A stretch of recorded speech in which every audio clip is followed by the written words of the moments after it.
The August 2020 County Commission meeting now come to order.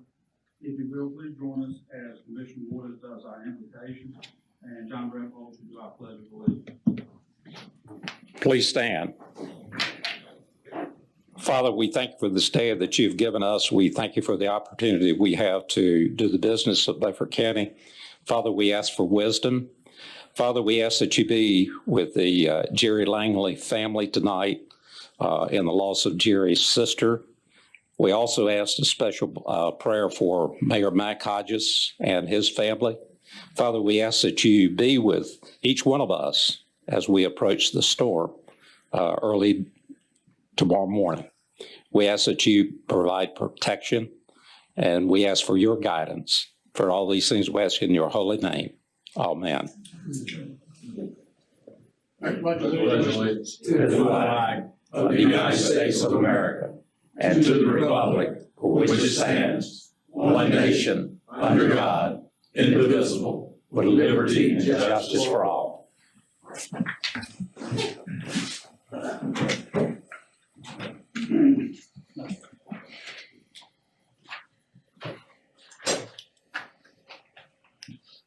Okay, got it now. I didn't think it was coming on, but it's working. Okay, thanks. I want to welcome everyone here tonight. A little bit of housekeeping. If you have a cell phone, please either turn it off, or put it into silent mode. As you can see, we're still set up for the coronavirus. We're practicing 6 foot social distancing.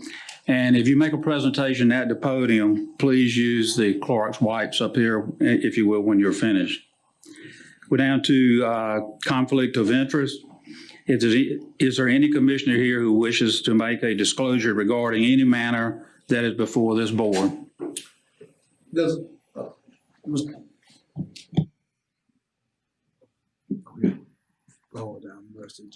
Chairman, this item will come up tonight. One of the things that we're gonna vote on, and I need to disclose that the gentleman is a tenant of mine. And I'm not benefiting from this item. I'll let you know. All right, just let us know. We're down to approval of the agenda. Motion to approve. Second. All those in favor, please raise your right hand. 6-0.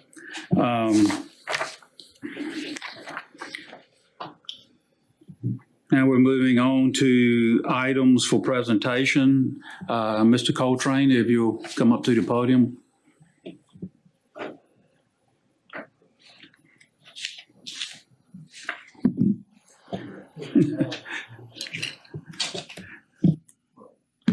Hello, good evening.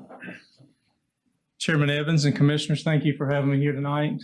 I apologize. I feel like I'm talking to the ones on the side here behind me, so I'll try to turn around as much as I can during the presentation. We can see you on TV. You can see me on the TV. That's good. That's good. I'd like to thank you for having me here tonight. I'm here representing River Street Networks, previously Tri-County Broadband, and with me tonight, I have a business associate with me, Susan Chatham, who works for us in our business development team as our business development manager. And the main reason for the presentation that I have tonight is to talk with you a little bit about our company, and then a little bit about the engineering plan that the county purchased for us to develop for broadband. Giving you a little bit of a background for our company, Wilkes Telephone Membership Corporation is a cooperative. It's the parent of all of our businesses. It's owned by its members. It's a 69-year-old operation. It was established in 1951. We currently have 83 employees in that organization. And back in just a few years ago, finishing up in 2015 and 16, Wilkes Telephone Membership Corporation applied for American Recovery and Reinvestment Act and received $15.6 million in stimulus funds to put with a total project for $44 million to pass every customer in Wilkes County with fiber to the home. At the same time, in tandem, Tri-County Telephone Membership Corporation, doing business as Tri-County Broadband, received a very similar stimulus grant for $14.2 million. It was a combination of loan and grant to pass all of the customers in the membership territory for Tri-County Telephone, as well as contiguous areas to Tri-County. That total project totaled at $20 million. And after passing those customers in both of those territories, we have the ability to provide 100 by 100 meg symmetrical service at a baseline package and up to 1 gig of service. So it's extremely fast data for this ever-changing world that we're in today. In 2015, after completing that co-op footprint with fiber, we looked around and we thought, okay, how can we take the resources that we have and expand them throughout the rest of the unserved and underserved areas in North Carolina? And at that point in time, we created a company called River Street Management Services, which is a wholly owned subsidiary of Wilkes Telephone Membership Corporation. There's roughly 137 employees now combined between the two entities. And the purpose of this company was to create a regional network expansion for growth through edge outs, acquisition, mergers, and such as the one with Tri-County, and public-private partnerships. When you look at the co-ops in North Carolina for telephone and broadband service, there were 8 co-ops as of 2014. You can see them highlighted on the map above or on your screen. The green large donut in the west is Wilkes County, and that's the Wilkes Telephone or TMC original footprint area. And then you can see the Tri-County TMC footprint area in the east. There are now several other co-ops in North Carolina: Skyline, Surrey, Yadkin Valley, Randolph, Star, and Atlantic. So Tri-County TMC's merger was an approach to be better together. Tri-County had been a very strong corporation here in the community. It had functioned for many years, of which I have been a part of that organization for 22 years. We had accommodated fiber to all the customers. We were, back in the early days, we were one of the first companies to do an all-digital switch in the state. And so by trying to look and see how we could become better, we started looking for other co-ops that would want to have us merge with them. And in the meanwhile, Wilkes was looking to see how they could merge with another co-op to be better together financially and stronger. And so their company and our company being formed close to the same time, having exchanges in the west and in the east. We combined the members. They had 8,248 members. We had 2,168. They had 3,000 non-members. We had just over 1,000 non-members. And we just felt like the two companies were better together. And that has proven to be true since that merger went through in 2018. We have been expanding across North Carolina and Virginia because of that merger. When you look at fiber deployment in North Carolina, especially at broadbandnow.com, you can see that North Carolina ranks 36 in the country for deployment of fiber optics. And specifically, when I bounce back to the previous screen of co-ops, you will notice that the majority of the fiber is in the co-op territories. And all of the Wilkes property and all of the Tri-County property have been built with fiber. Now, since 2015, we've been expanding quite quickly. Our goal was to acquire small, independent, copper-based phone companies. After merging with Tri-County and River Street together, or Wilkes together, we started acquiring companies across North Carolina and Virginia. And you can kind of see the footprint that's here of the different properties that we have. Part of this was to expand our bench, but also to look at wireless technologies and the opportunities for fixed wireless in the existing fiber networks that we already have or contiguous to those. And so we've just been through a flurry of acquisitions. We've acquired about 6 wireless companies since 2017-18 timeframe. And we've got a couple that we'll be closing on in October.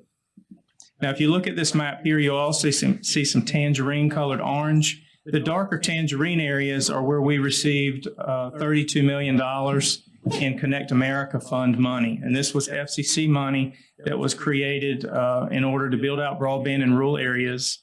When you bid on this, it was through a reverse auction. And you had to have it built within 6 years, and the FCC will pay you back your award over a 10-year period of time. And so that's the dark orange colors. The lighter orange colors are some of the wireless projects that we have going on. I'll get into those with you in just a minute. And then the dark green are fiber territories, and the lighter green are copper and wireless territories. Roughly today, by the end of this year, we anticipate that we'll have about 16,000 wireline customers and just about 7,000 wireless customers. When you look at some of the things that we're a bit proud of, we are a GIG certified company through the National Broadband Association, NTCA, and we also received in the top 15 the NTCA Smart Rural Trailblazer. Of 850 companies nationwide, we were in the top 15 in the nation to receive this certification. When you look at River Street broadband pricing, we have fiber-based pricing, and that baseline pricing is approximately $80 a month for 100 meg by 100 meg symmetrical service. We have a cooperative discount, whether you're in the co-op territory or not, which would apply a $10 discount to your service. And then if you're part of a low-income Lifeline discount program, there's the possibility that you can receive another $9.25 off of your bill. So that would put that price point at about $60.75 a month. It also includes a free phone line with unlimited nationwide calling and all the calling features, free Wi-Fi in the residence, and 24/7 technical support. On the wireless broadband side, we have two baseline prices where we provide 25 meg down and 3 meg up, approximately 25 meg down or up to 25 meg down.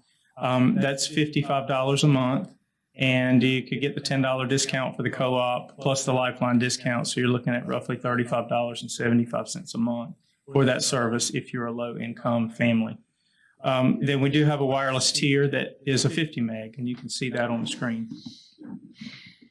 We've tried really hard to be a good corporate sponsor through this pandemic.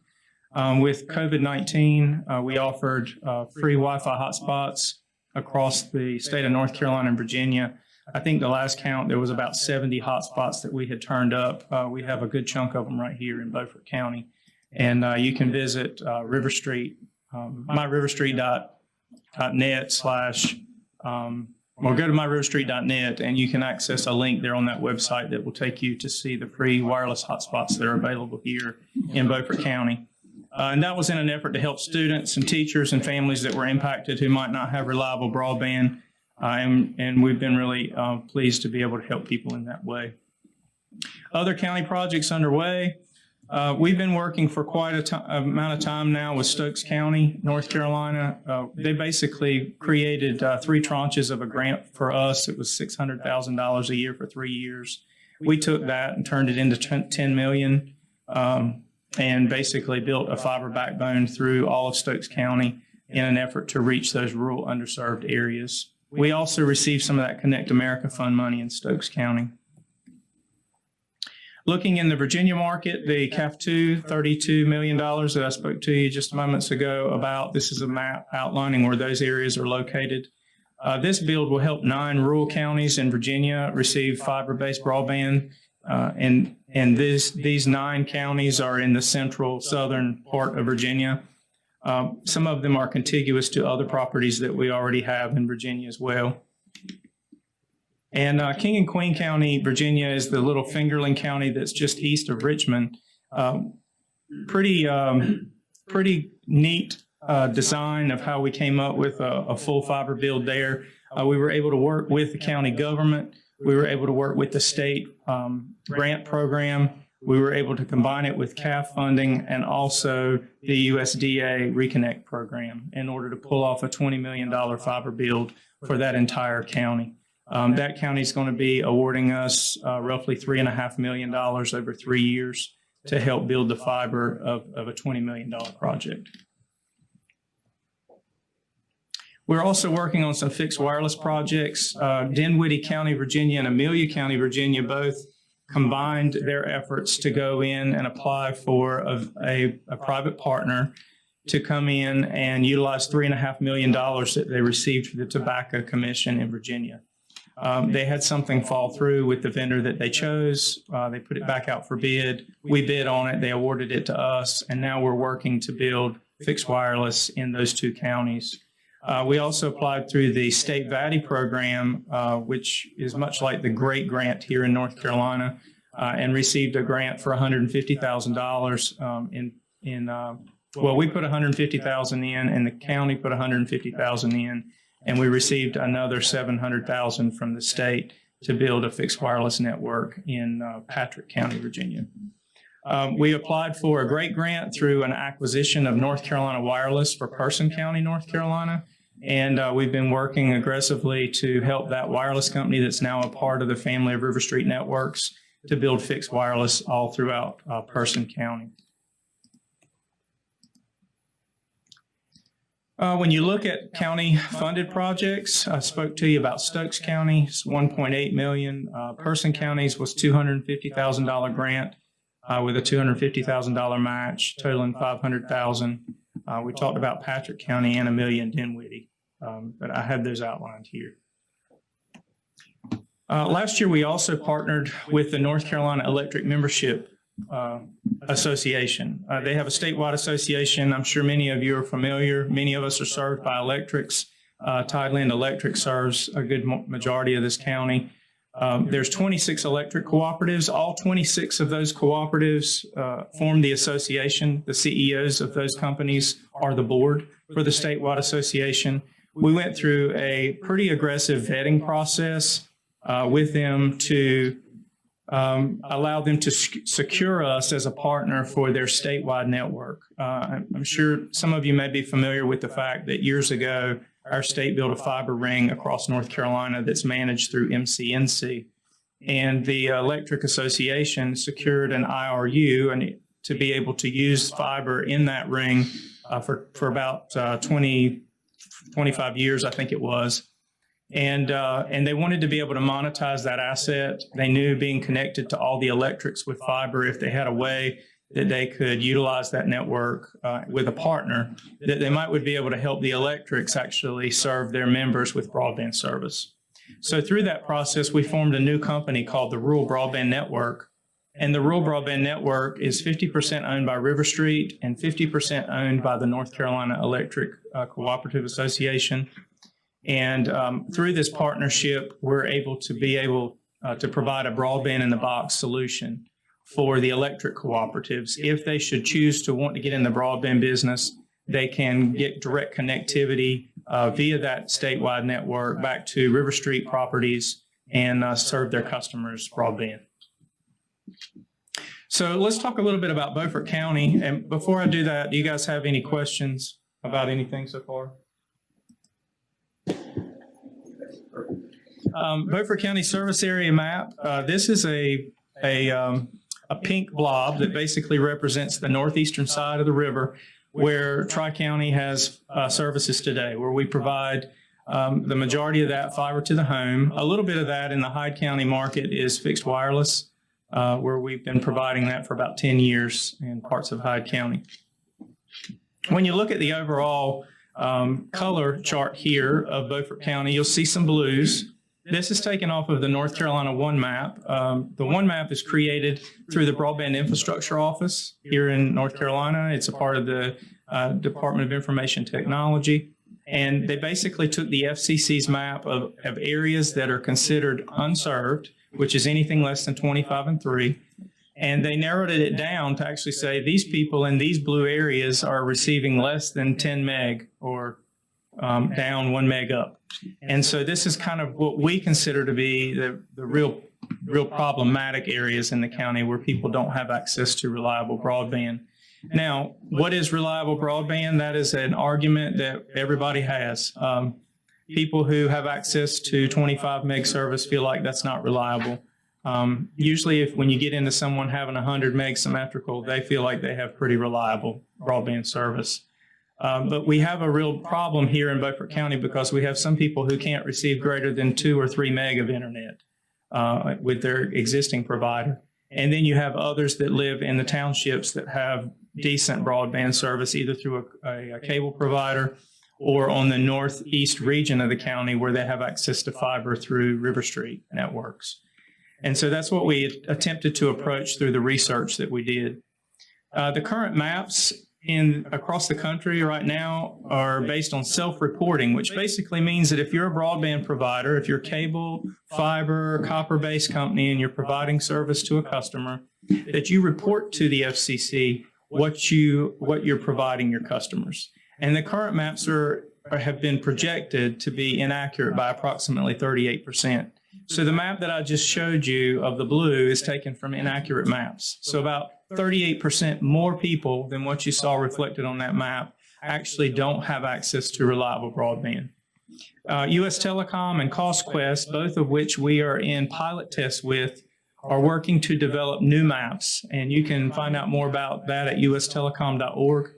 But they're working to create new maps that we're hoping that will be out sometime in the next 12 to 18 months. And the FCC currently defines broadband as 25 meg down and 3 meg up. And if you don't have that, then you're considered unserved. So how fast is fast enough? When we talk about telemedicine and home health, or when we talk about telework or work from home, the homework gap, this is probably the biggie right now with kids returning to school on a new schedule. How do we get these kids served from home? How many devices do they connect in their home? And then what are they using that for outside of work and outside of schooling? So are they using it for video streaming and over-the-top services, whether it may be high definition, 4K or 8K services? So Beaufort County available state and federal funding is based on outdated maps and unserved areas. We're working from a countrywide level to update these maps, and we have several funding mechanisms that are going on both in our state and on a national level to help bring broadband to rural communities. And so we're focused on all of those things and have taken all of that into consideration with this engineering plan. So what is this engineering plan? It's actually a broadband expansion plan, or it's a blueprint. And what we feel very adamant about is the fact that if you're going to build a home, you're going to want to build a blueprint so that you know what that house looks like and how much it's going to cost. And sometimes you may set the bar really high, and maybe that's what you need to do, because if you're going to start raising funds to build you a house, you need to look at the worst case scenario for what the cost of that would look like. Now, I'm not going to show you these slides today in an effort to cause you to have a sticker shock, but it's a realistic conceptual design of what we feel like it would take to build fiber optic to this county and future-proof our county and create all the things that we feel are necessary to help empower the citizens of this county to compete on a national level through their business, through education, through home health, et cetera. So if you will, allow me to go through this blueprint with you just for a moment. Beaufort County's fiber to the prim, or well, let me give you some analogies first. So FTTP stands for fiber to the premise. You also may hear that term referred to as fiber to the home. But it's basically when a fiber optic network travels across the communications company's network, such as ours, and goes right up to the house or the business. And everybody has their exclusive access to broadband across that connection. They don't share that broadband connection with anyone. So when we looked at the county, what we wanted to do is we wanted to look at the areas that we felt like were already receiving what is considered 25 and 3 or greater. And when you look at the city of Washington, Chocowinity, and Belhaven, those areas get excluded immediately because there's cable operators and telephone providers in all three of those cities that are already promoting to the FCC that they're able to provide 25 and 3 or greater service. But we wanted to make sure that this engineering plan was an all-encompassing plan for the whole county. So we will show you in just a moment what the price looks like to build a fiber network countywide. But in order to have an adequate network, you have to have a backbone. A lot of times when people start thinking about communication services, we think of wireless and wireless technologies. But in order for wireless to work, it has to come down the tower and physically connect to a landline of some type. It could be copper, it could be coax, it could be fiber-based. But this backbone is what carries all the traffic in Beaufort County back to the internet. And so in order to approximate what the cost of this would be, our engineering group actually developed what they consider to be 7 nodes that would be placed throughout the areas of the county that don't currently have access to fiber. And when building this backbone network, it will actually pass some people. So when you're building the network, you can build it in such a way that you could connect people to that fiber network when passing them. But in this particular design, we passed 690 customers on these main corridors. If we create that backbone today and we don't connect any customers to it, at a 10,000 foot view, we're assuming a cost of $5,734,000. That would be to just build the backbone itself. If we connected 30% of those homes, which would be 207 of the 690, it would increase the price to $6,175,000. And then to connect 100% of the homes passed, all 690, would be a total price tag of around $7,200,000. Now, earlier in July, I believe Brian sent you guys a full copy of this engineering plan or blueprint. It's a large document. It was well over 100 pages. So I didn't print copies for you to have because I felt like you would pull it up on your computer and go through and at your leisure look through that. But inside of that document, you'll find attachment 5, which is a map that shows that area. And I brought a map here tonight that I'm going to leave with Brian for him to keep here in his office. And we can get you some more, Brian, if you need them. Now, if we took this node, these 7 nodes, and if we do a complete build with exclusion of Belhaven, Chocowinity, and Washington, but we picked up all the other areas in the county, the rural areas in the county, there would be approximately 768 cable miles. We would pass 12,767 customers. With no customers at all, just building that network would cost $28 million. 30% of those homes would be $36 million, and then 100% to connect all 100% of the homes would be $55 million. Now, if we completely built all of Beaufort County, a complete overbuild, which included Belhaven, Chocowinity, and Washington, there would be 921 cable miles. We would pass roughly 19,000 homes. With no customers, it would cost $48 million. 30% of those customers connecting, which is roughly 6,000 customers, would be $62 million. And if we tried to connect 100% of every customer in the county, it would be right at $100 million. Now, realistically, we know that that's not feasible at this time. And what we tried to do in our conversations with Brian was look at how can we begin to eat this elephant one spoonful at a time. And so when you start looking at breaking it down, because of the experience that our company has gained, and a lot of the experience that I've gained over the last few years, has been trying to come up with funding that can help subsidize the cost and take it in bits and pieces.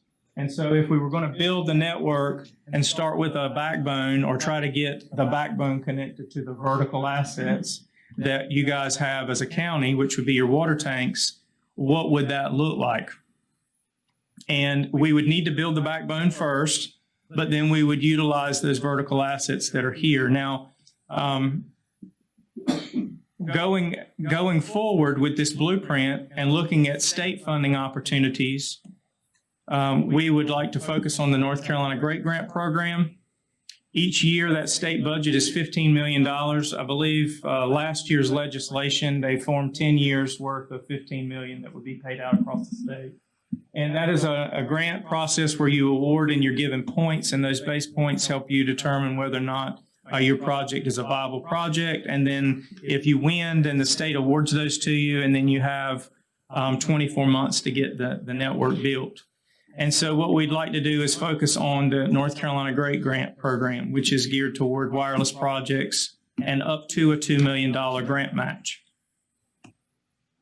Now, what something like that would look like would be something like this. And this is the same type of project that we've done with the other counties that I showed you, where we've had some really good success. But essentially, we would be looking at reaching for a project that would be $3,636,000 in project design. And if we looked at all your water tanks, if we looked at where we needed fiber access, we would do all of that through what we call a wireless propagation plan. The wireless propagation plan, and I try not to get too technical and bore the heck out of you, but a wireless propagation plan has to take into consideration the elevation that you're going to put electronics on to beam out to customers. It also has to take into consideration the land topography. Well, we're pretty flat here, but we have pine trees, and pine trees can create a great big, thick, dense border wall to block and break down signal from getting through. A propagation study will take that into consideration, and it'll determine how many homes with what technology on how tall of a device can get how far out and how many people you can pick up. And so that would be the next step of what we would need to start talking about at some point in time. Now, if we go after a great grant in North Carolina through their great grant program, we would be looking at something like this, where River Street could put up $818,000 and Beaufort County would put up $818,000. And together we would more than double our money to be able to impact people with a greater thrust in Beaufort County. Now, they are considering the legislation changes in North Carolina that may take this program to where you could receive more than $2 million in an award. You could get up to 2.8. But if that increased, we could increase the matching amount if the county chose to do some type of a partnership like this. Now, before we go too far, I want to talk to you about the pros and the cons with fixed wireless. Some of the pros is the ability to more quickly deploy to areas of immediate need. Our department, the business development department, Susan, myself, and 2 other business development managers are fielding calls on a daily basis. Pretty intense, pretty desperate calls from counties saying, we need broadband and we need it now. And we've got areas where we've got our constituents that are just really jumping up and down because they feel like they're getting left behind. Their students are getting left behind. And so we've had the opportunity to hear a lot of things that we can apply to the practical nature of this. And when we talk about the desire to want to deploy something more quickly, that's usually what we're hearing from people is let's get this up and let's get it up quick. The deployment cost is approximately 25% of deploying fiber. So that can be maybe more reachable of a price. And you would use county assets like towers, water tanks, et cetera. The pricing for the project is so much more affordable, and it's an efficient gateway to get to a long-term fiber to the home solution. So if you can imagine biting off that elephant, building fiber out to the fixed assets that we have in the county, and then working towards a wireless project, then after you get the customers established, you automatically have demand. And you have customers that eventually, within about 5 years, the wireless network that you've built is going to depreciate. It's probably not going to be working as well, and customers are going to be demanding more broadband. So you've already built something that you can add onto and use to get fiber closer to the customer. So part of those cons is that this service is limited pretty much to a line of sight or near line of sight to wherever the signal's coming out. And it doesn't reach everybody. It doesn't reach every home. That's why we do the propagation study to determine how many people we can reach with the technology. And the speeds are not fast as fiber to the home. You're going to get up to 25 meg where you can get up to a gig on fiber service. And it requires frequent upgrades to equipment. Now, the North Carolina Bio Office, NC State University, the Friday Institute, the Superintendent of Schools in Hyde County, and Tideland Electric and River Street have been working for the last 6 months on a pilot project in Hyde County in an effort to test a new technology called TV Whitespace. And that technology is using the old signal that we used to have for traditional analog TV service. You remember when we could put an antenna up on our house and we could pick up 7, 9, and 12 in our home, and then they switched it all to digital and everybody got a box and everything went digital. And then before long, you couldn't pick up a signal if you didn't have one of those digital receivers. Well, what the FCC did was they reclaimed that and they called it TV white space. And that technology is now being deployed in pocket areas across the country. And it is actually, from what we're finding, it will penetrate objects, trees, and things better than a lot of the technology that we have out today. So we are up to our eyeballs in research and trying to stay with the technology so that we make sure that whatever we do, that we're doing it in the most affordable and efficient way as possible. Because I will remind you, we're a co-op at our core. So as a co-op, if we spend money, we turn around and reinvest that money right back into the areas that we are spending that money, including here. So we have separate P&L statements. And when we put a project together like this, anything that grows here, the funding stays here to continue to grow contiguously to that network, which is another thing that I'm really proud to be a part of. So we can also talk about from a federal level that the FCC has what's called the Rural Digital Opportunities Fund. And it's a auction that starts in October, but it's $20.4 billion. It'll be set up in 2 auctions. The majority of that will go out the door, with $16 million being in the first auction, and that's coming up beginning in October. What they'll be doing is they'll be looking at unserved areas across the state, across the country, and they'll be awarding it out just like the Connect America Fund auction that we participated in back in 2017 and 18. It'll be the same exact process. And we plan to focus on working through the auction in different places across the North Carolina and Virginia to secure funding where it makes the best sense. But we are in a current quiet period, and as much as I'd like to be able to share details with you tonight, I cannot. For legal reasons. I can share with you what is public information that is on the auction, on the FCC's Auction 904 website at fcc.gov. And it will basically allow you to drill down and find the pocket areas in this area and click on it and see what the reserve price is for the auction for those different pocket areas. Another area of funding is the United States Department of Agriculture's Reconnect grant program. They created 3 buckets. The intention of that grant program was to provide $600 million in the first year, $550 million in the second year, and $550 million in the third year. But because of COVID, there's been some injections into that program. So this year, they added $100 million to it to make it $650 million, and those awards are starting to just now trickle out from USDA. And then next year, there will be $900 million in that program, and that is placed into buckets where you, we use 2019, for example. In 2019, they had a $200 million bucket for 100% grants. And then they had $200 million for 50-50 grant loans, and then a 100% loan for $200 million. And we've had some really good success in this Reconnect program. And this is just an illustration of where some of those awards have been. You will notice the blue areas are the areas that we received Connect America Fund money.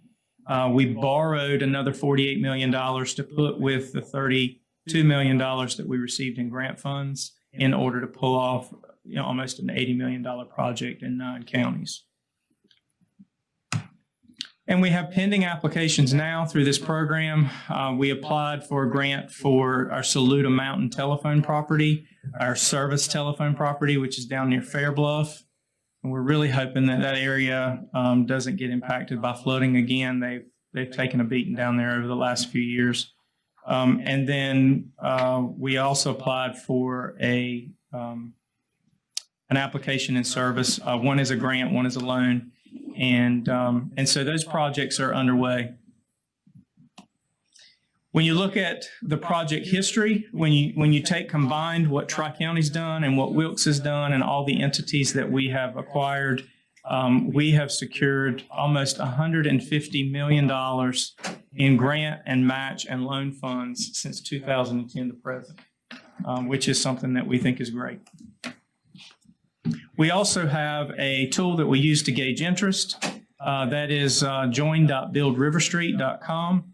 And we would, in a minute, I'm going to talk with you about how we'd like to use this type tool to market and promote the potential opportunities in the county so that we can see who is interested in what services, what speeds they have today, so that we can figure out where those cluster areas are to build to first. I mentioned to you the electric partnership. We have a pilot going now with Piedmont Electric Membership Corporation. They serve Person County, Orange County, parts of Durham County, Caswell, Granville, right in the central northern part of the state. We partnered with them in a marketing exercise to gauge interest, and through that, we built them a branded website. We've talked with Tideland EMC through the partnership about what we could do to work with them, and they are agreeable to try to help in any way that makes sense. When customers go there or potential customers go there and they gauge their interest, it puts a little green dot on the map, which begins to light up the little cluster areas. And if you zoom in, it kind of looks like something like this for us. But this is a very powerful tool. It allows the individual to take a speed test so we can actually capture what type of speed services that they're getting for broadband. So in summary, Beaufort County Broadband Project and next steps. What we would really like for the county to do is engage with us to create this marketing plan to do a county gauging of interest by zones. And we've already created those zones that are outlined in the engineering plan. But once we gauge the interest, kind of in tandem with that, River Street wants to pursue federal funding for long-term fiber to the home edge out expansion of the current River Street network that's already here. And we would like to develop a business case for a fixed wireless project here as a pilot to provide service sooner and to be more cost effective in that effort.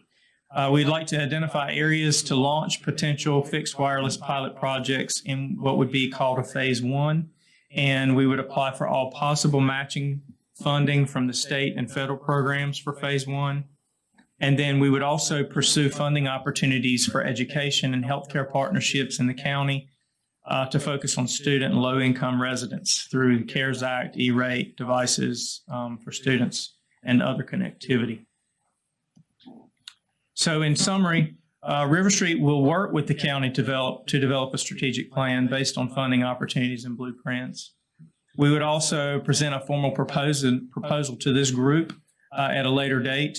And we already have a partnership queued up with Tideland EMC that we really feel like would help create strong viability and a three-legged bar stool, if you will, between River Street, Tideland, and the county, should the county pursue any of the aforementioned information that I've shared with you today. So at this time, I'd like to take a few moments and answer any questions that you may have. I realize I've kind of fed you through a fire hose, and I apologize. It's a lot of information to take in. Commissioner Stan? What you're talking about basically is just a hardware build out of a pipe, a conduit for connectivity.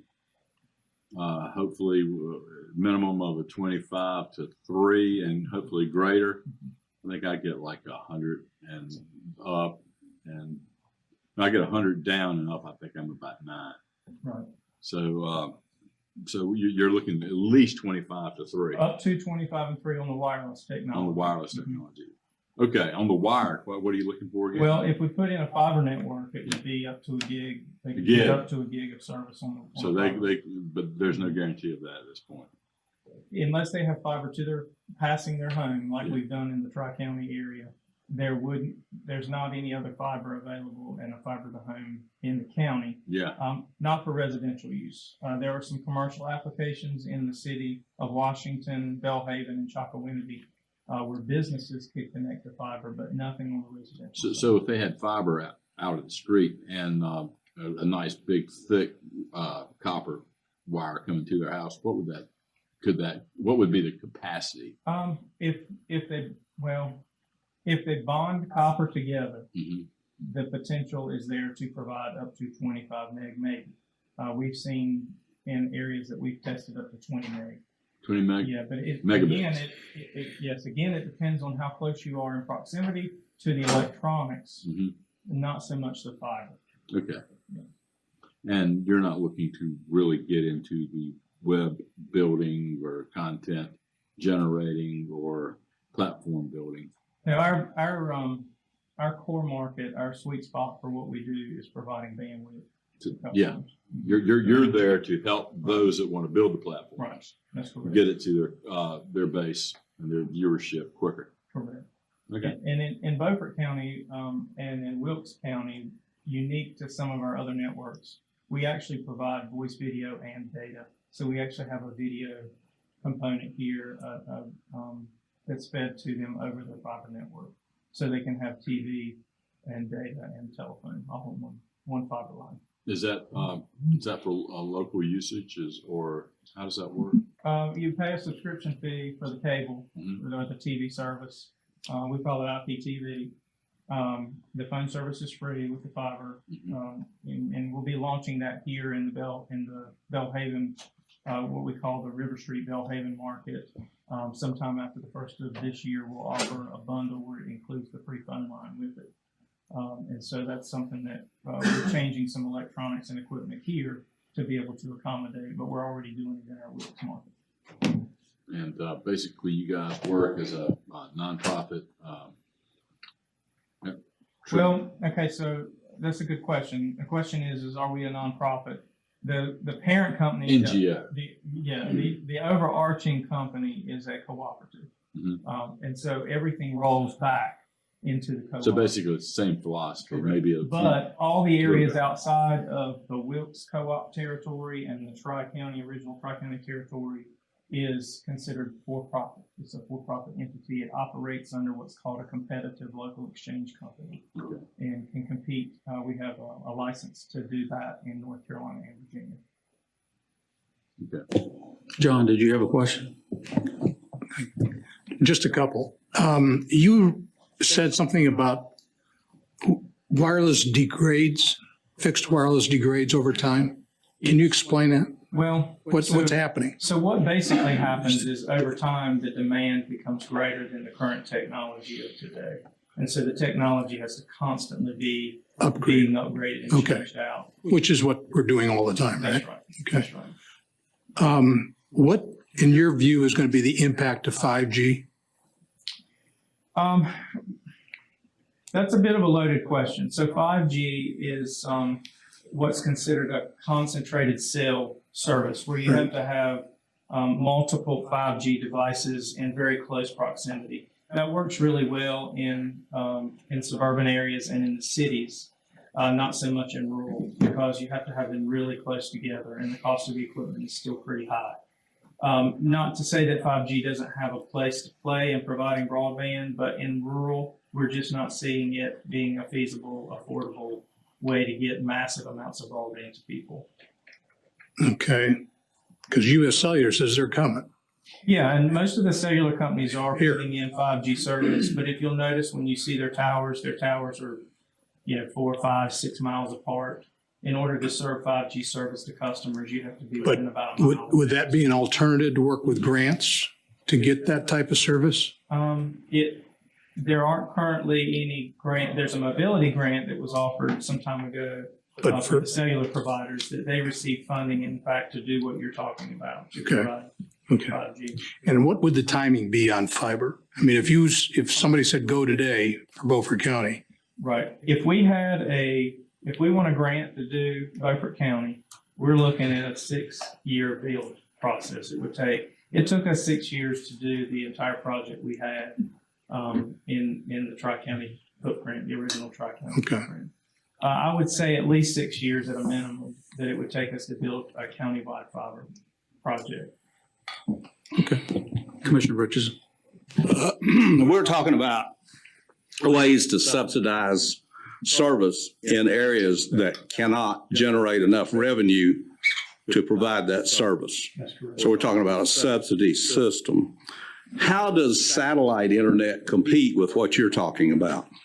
Well, that's a really good question. Up until now, the only solution that we've had in the commercial space is HughesNet or DirecTV has I think they bought into a provider to provide satellite-based broadband.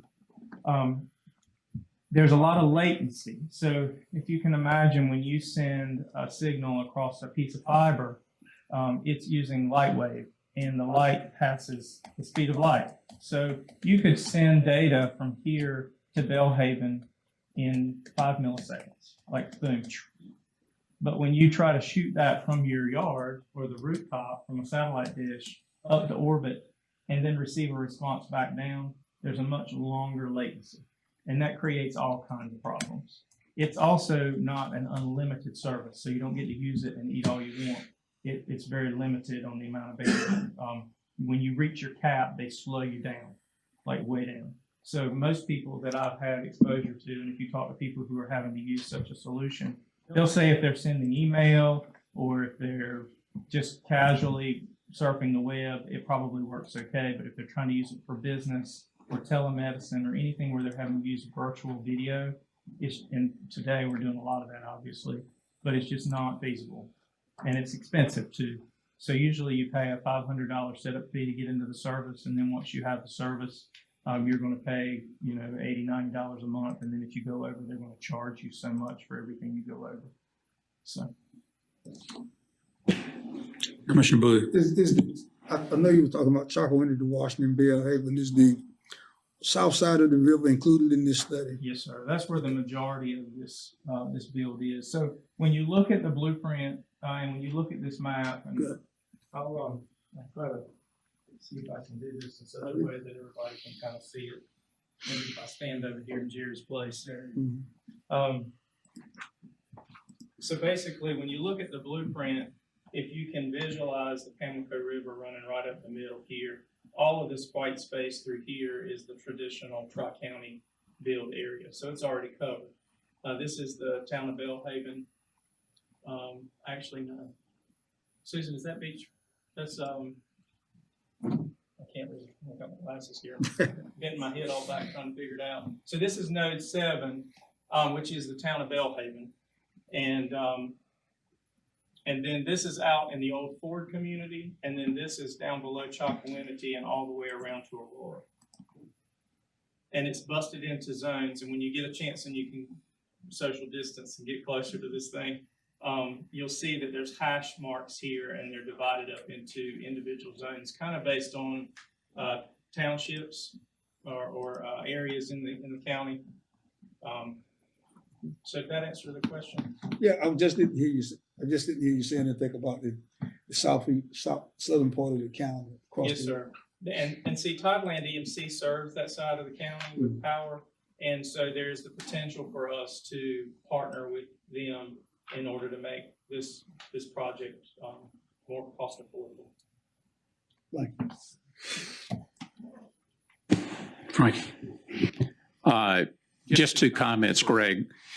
Most of the concerns we've had from people in the county has been on the south side of the river in the Aurora area, as there is no service or lack of service.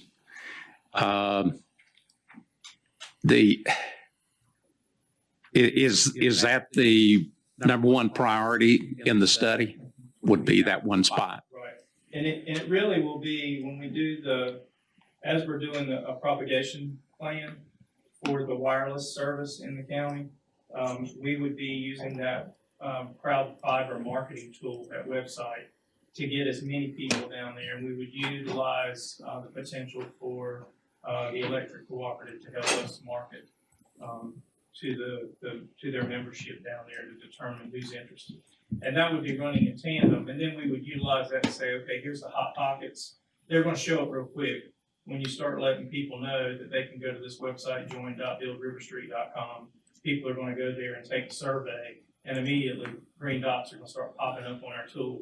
And so, real quickly, we're going to know where those hot pockets are, and those would be the areas that we would work with the county to go after a great grant or some other program, either on a state or federal level, I know that Tideland connects some of their substation with fiber. Do they have any on the south side? They do. Okay. And that's a part of the consideration of what we focused on in the deal.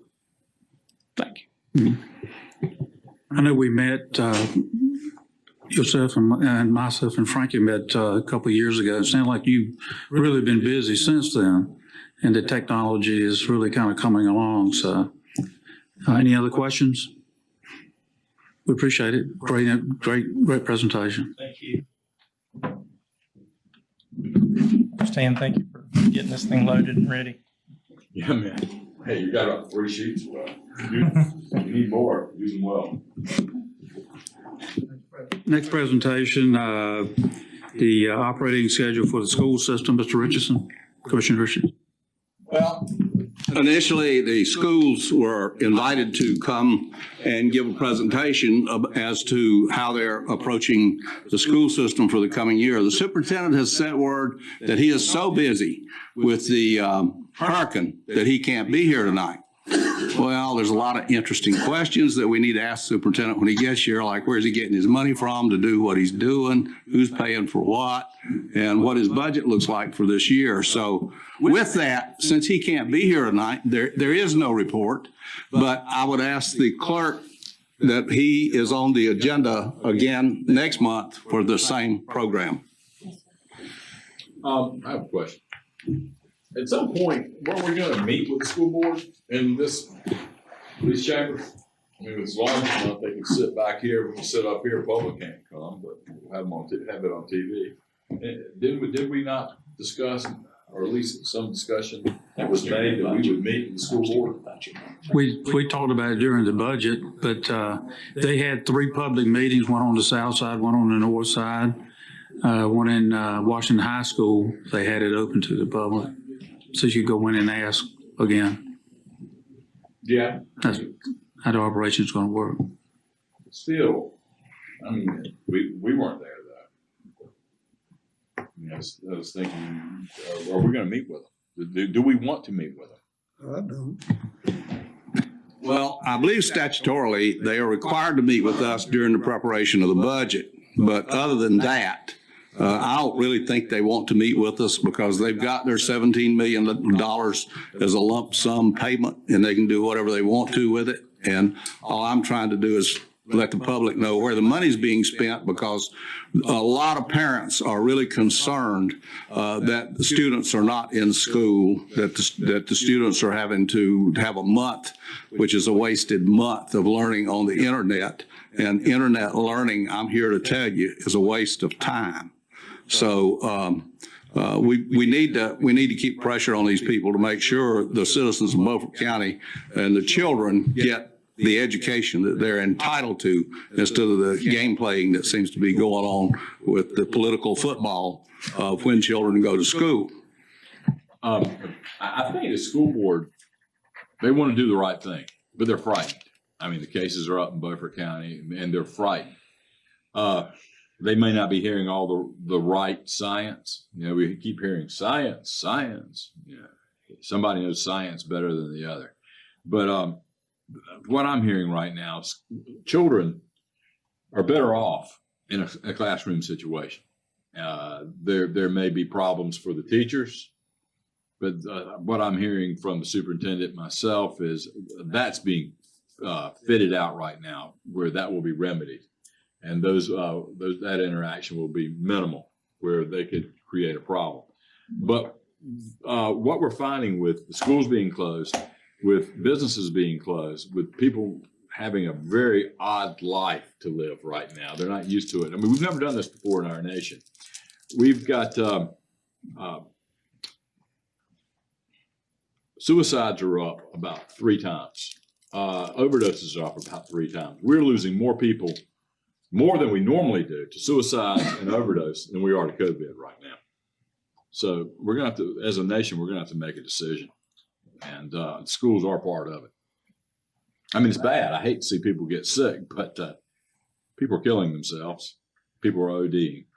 It's just not the way societies work, the way we're working now. It's never been done before in this nation. I don't think it's ever been done in any nation before. Well, not the way we're doing it. Commissioner Richardson, Child Support Awareness Month. Yes, there's a proclamation here for Child Support Awareness Month. And one of the reasons that I'm presenting this is because I'm the Title IV representative for Beaufort County.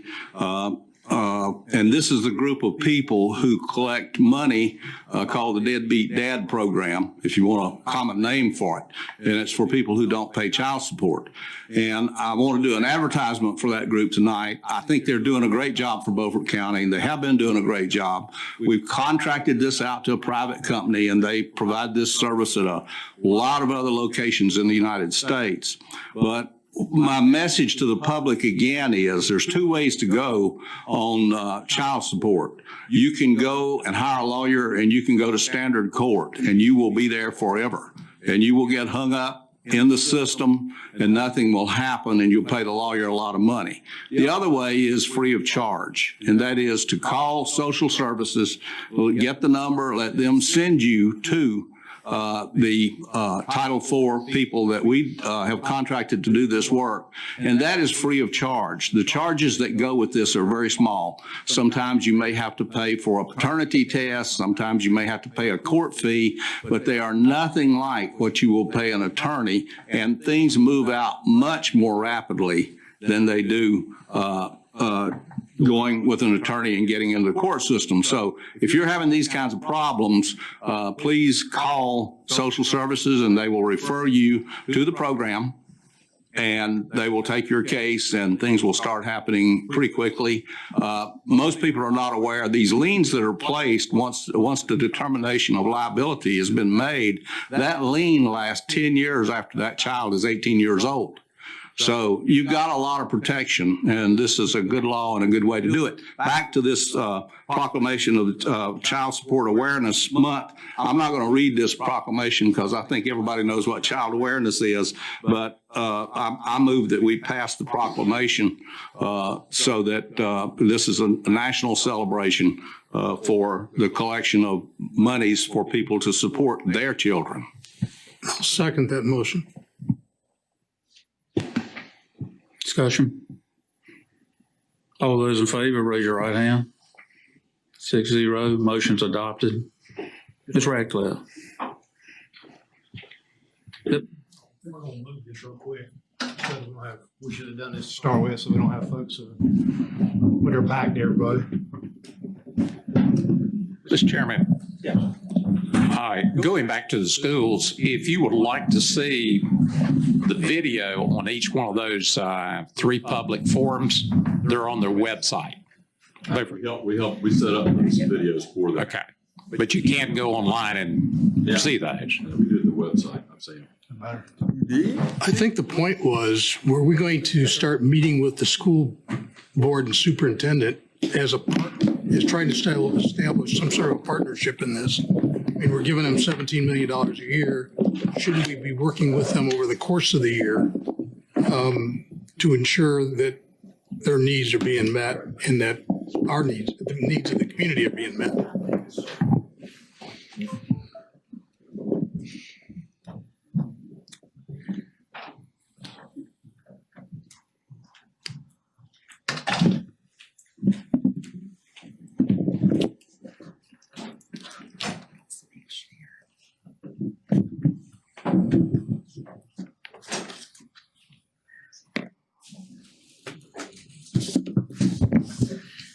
Thank you, Mr. Chairman. Good evening to everyone. I'd like to just spend a few minutes tonight giving you an update on the county finances. Going to spend some time on sales tax, since that is the revenue that we are most concerned about with the COVID event going on. So you all have a handout in front of you placed at your seat this evening, and that's what I'll be going through. You can see I put together a little schedule there that shows our sales tax for the past 12 months. And we've got fiscal year 18-19 actual collections listed, what we've collected July through May of 2020, the difference between the two, and then the percentage change. And of course, what I want to remind you is that there's a 3-month lag in sales tax. So what you're seeing here listed is the actual sales for that month. It's not until 3 months later that we actually get the distribution from the state.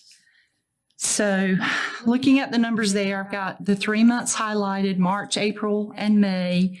Those are the months that the COVID event were going on that we've actually already received those sales tax distributions. And you can see there for March, our sales tax actually went up. And if you'll remember back, the COVID event started about mid-March. So we were actually expecting a slight decrease in our sales tax, and we're very surprised when we saw that our sales tax actually went up 3.7% for March, while the state sales tax dropped 7%. So that's a 10% swing from the county, what we experienced versus what happened statewide. And then we kind of chalked that up to panic buying. We thought, everybody was running out buying toilet paper and hand sanitizer and Clorox wipes and things like that. So then the next month rolled along, which was April, and it was more realistic, I thought, or, we saw a 10.5% decrease, and that was more in line with what I certainly expected to happen and what we were being told by, some of our resources. So Beaufort County was down 10.5% in April, while the state was down 13%. And then you move forward to May, and May is the sales tax distribution that we will receive later this month. We just received word on what those numbers are, and we're up again. We're up 4% for May on our sales tax, while the state sales tax was down 4%. So sales tax is all over the place. There's a lot of uncertainty with sales tax.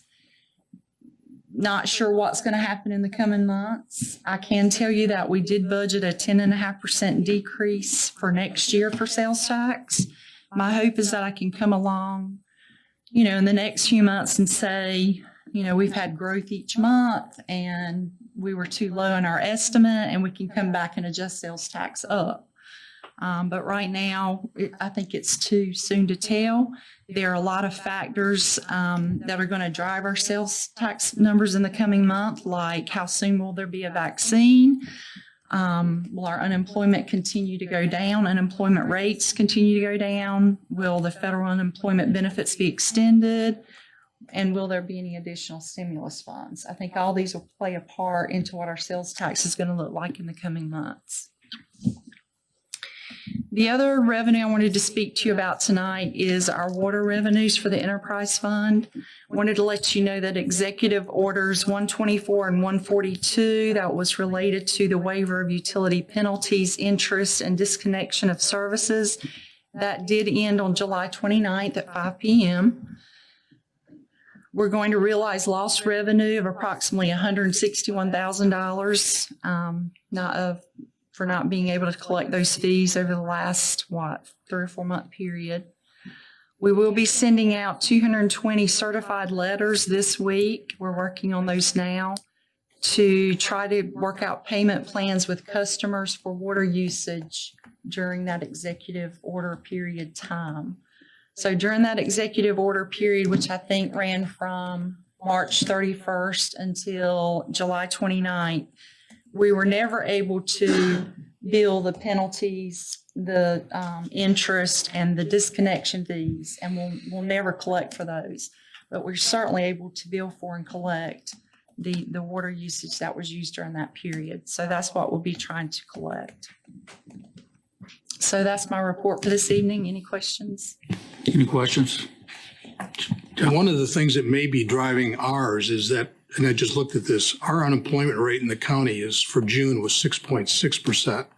The state is 7.9. So we're much better off than the state is, and maybe that's what's reflected in the. Right. That may be true. I tried to make some notes on the timing of certain notable events over the last few months to see if I could try to, put the puzzle together. For example, the month that our sales tax went down to 10.5%, which is April, that's actually the month when everybody started receiving their $1,200 stimulus money. So that was kind of strange. I would have thought that would have gone the other way. But certainly, like you say, the unemployment rate did drop significantly from May to June. So hopefully our June number, which we'll get in September, that will, be on the positive side and look good. But I honestly don't know. Commissioner Waters? Excuse me. Any of the federal or state COVID-19 funds, can we move any of those to offset losses on the water department or anything on solid waste enterprise? No, we No. cannot. Those grant funds cannot be used as a revenue offset. In a sneaky little way, you can do that, and we are going to do that, but it's perfectly legit and on the up and up, because what we're doing with the county portion of the CARES Act funds is we are replacing county funds used to pay for EMS salary and benefits, which essentially frees up $1.4 million for the county to put in the bank to use for whatever. Now, you may choose to use that money on COVID-related expenses, supplies, equipment. I think you have an agenda item for a building that's coming up next out at the health department to do some testing. So it's your choice on how you want to use that money. But basically what we're choosing to do is we're replacing county money that we budgeted to pay for EMS salary and benefits, which frees up all that $1.4 million of county money to do with what you want. So I guess technically you could do a transfer out of the general fund to those enterprise funds. And then you've demonstrated to the state and federal government that you actually use their COVID funds to pay for EMS salary and benefits. But, as a benefit to you, that freed up county dollars to do with what you wanted to do. And you could choose to transfer that money out, in a sense. That's what the state of North Carolina is doing their money too. They're using it to reimburse themselves for public safety expenses and then backfill it with the funds that they also. Are we having to do anything different in the water enterprise that's related to COVID? Fortunately not, because when I look at sales, they're through the roof. The actual water sales are up more than the 161,000 that we've lost in the fees. We're up about 270 on the sales piece. And I'm not quite sure. I think some of that we can attribute to folks being at home, working at home, kids at home using water. But I think also a large part of that is our AMI meter project that we're just getting. Near back. drought too. That's a lot to do with it. Yeah. So it's probably a combination of two or three things why those revenues are up. Any more questions for Anita? Thank you. We're down to item F. We're going to get a COVID-19 update from our health director, Jim Matson.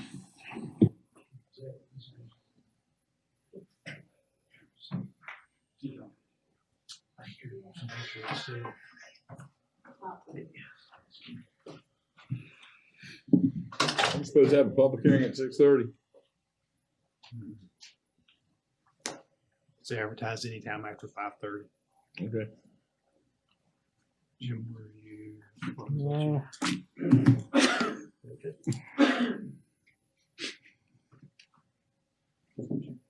That's not it.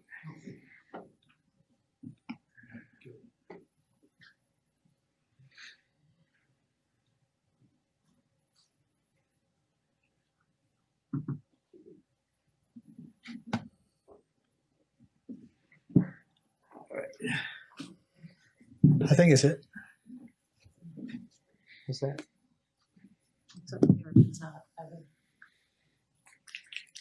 I hope everybody's doing well.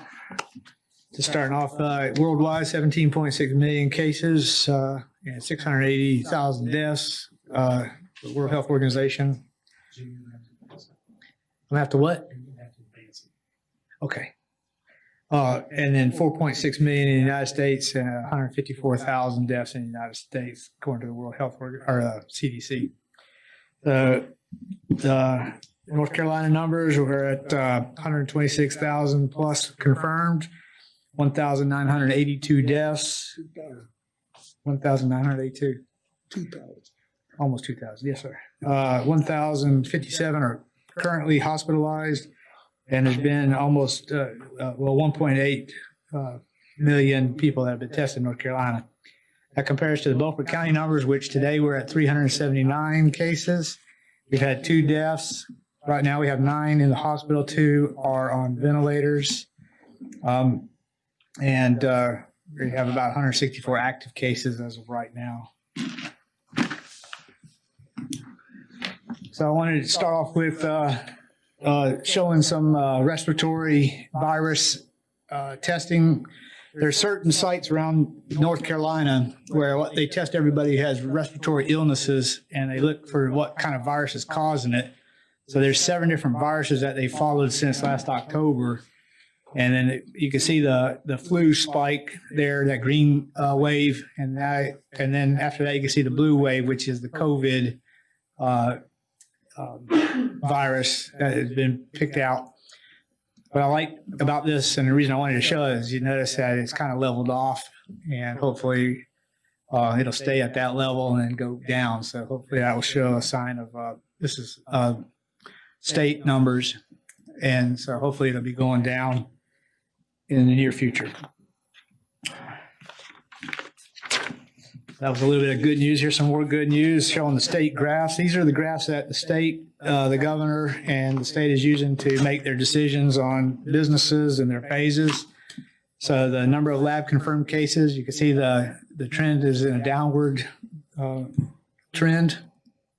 And the positive percent of those tests that they test and that come back positive is down to 7%. So those are 2 good numbers to be given out. There's another one that shows the total current hospitalizations in the state. And, it's kind of flat right now, and even has a slight little downward trend over the last about 2 weeks, 3 weeks long. So hopefully this is an indication that the state is in a downward trend with numbers. Looking just at Eastern North Carolina, the top graph shows the total number of people that are hospitalized in Eastern North Carolina. So it's a conglomerate of a bunch of different hospitals, Vidant being the biggest one in this area. But you can see the trend is going up in Eastern North Carolina. The second one, the bottom one, shows the number of new people that are put into the hospital each day. It has stayed pretty steady. So if you take those 2 graphs together, if the same number of people every day are going into the hospitals, but the trend's going up, what that means is that they're keeping people longer for different reasons. So the numbers are going into the hospital the same. How long they're keeping them there is just what's been going up, which kind of shows that trend there. This also shows the capacity of the hospitals in the Eastern North Carolina region. So the top one shows the number of ventilators, and the blue is the number that are being used currently, and then the number, the light blue represents the numbers that are still available. So in the top graph, you can see that's probably about a third to 25% of the ventilators are being in use right now. Then the middle one shows the number of ICU beds that are available in dark blue, or I'm sorry, light blue. The number that are being used is in dark blue, and then the unknown that's not being reported is the gray. So there's about 154 not being reported. So I don't know the status on them. And then the bottom one just shows total of inpatient beds in the system. Again, light blue representing empty or what can be used if needed. Last month when I came to present this, we were one of the lowest ones in the county, and or in the state. We're still one of the lowest ones in the state, but we've caught up quickly with everybody over the last 3 weeks. So if we take the number of cases and divide it by our population, and it shows and then times it by 10,000, it shows the number per 10,000 people. So you can compare Beaufort County at 75 per 10,000 to the other counties around us. And you'll notice that Duplin is the highest with 329 per 10,000 to our 75. So it's just kind of an estimate on how we're doing compared to other counties. Terrell County has a really high number based off of an outbreak they had at their prison system. And then looking at Beaufort County, this is the top Both these graphs kind of show the same thing. The top one is the actual number of cases per day that we recorded at the health department. And you can see that that spike that has occurred over the last 2 to 3 weeks. And the bottom one takes the day and then 7 days worth of data and then divides it by 7. So you kind of get an average over the last 7 days of what it's looked like. So you can again see that same spike. I hope everybody can see that nice little drop there at the end. And I'm hoping that we did have that surge that occurred, and hopefully we're now at a downward trend in Beaufort County. And I'm hoping that'll hold for a while. There's a map showing all the, I think it's about 350 of the cases are mapped right at this point. So each pink square represents about a mile by mile, 1 mile by 1 mile. But you can see the areas that have been concentrated is based mostly on the concentration in towns or the city of Washington. Breaking up the number of cases that has been out there by zip code, and you can see the higher impact areas have been Bath and Pantego for the number of population. And then Washington would be third. The gray or the orange line represents the whole county as a whole. And so we have about 8 per 1,000 residents in Beaufort County is what it comes out to be, which is like at 75 per 10,000 saw earlier. This is to show you the number of tests that we've been doing in the county. We almost hit 1,000 tests last week. That was 990 tests that we did last week in Beaufort County. The bottom graph shows the percent of those tests that we've done that have come back as positive. So if we had done more tests and had more cases and that line had stayed the same, that's what I would have expected. But because the percent went up, it tells me that the number of people that actually have it in our county was up. So again, this reflects the fact that we did have, and hopefully we're going back down, but again, who knows? But we did definitely have a pass through of the virus in our county over the last 2 to 3 weeks. Jim, Yes, sir. it seemed like it started off within that last month and gave us a report. And what I was explaining it as is we were doing a lot of testing. And that's what I thought it was. And then after the testing was over, it just kept going up. Yeah. I knew it was more than that. Yeah. Would you speak to that? You're right. It did pop up more. So the fact that it went up is based off of partly us doing contact tracing. So like if you have one house member that has 4 people that live in the house with them, the probability of those people coming up positive would be a little bit higher too. So that attributes to the number going up. But taking all those data, all the data that showed, it also shows that the number of households that were coming in contact were increasing as well. Another thing I didn't put in here was to look at the number of contacts versus the percent of contacts versus the percent of newly acquired, or we don't know where it came from when we interviewed the person. So I think the last time I was here to talk to y'all about the start of that increase, we were having about 65% of the people that were positive were contacts of somebody. So it didn't surprise me. But about a week later, we started seeing that only about 30% of them were contacts, which meant more people were getting it in the community. So between those two factors, that's why our numbers went up. I don't know if that answered your question. It answers a lot. Also, since I went into this, we still only have 2 deaths. We have almost 380 cases in Beaufort County, right? Correct. So our death rate, using those 2 factors, is about 0.06. You can have me do math in front of everybody? Yeah, well, 0.6 of 1% is Well, roughly about what 2 out of yeah. 390, right? Yeah, that's pretty good. That's not bad. I mean, that's what we're shooting for, is to lower the death rate. Right. I mean, we People are gonna want to die. get people in. Yes, sir. We want to get people know in. how many people are going to die on a mathematical basis. I mean, the death rate's a good Right. indicator of such. Well, I still have some concerns. One of them is, that it's still here, and that we may get a second wave. I don't know. So I hope to be optimistic about things. I'm just not sure where it's going to go. Out of the 992 tests that you did last week, how many of them was positive? I mean, how many was negative, positive? It was almost 10%. I think it was 9.5%.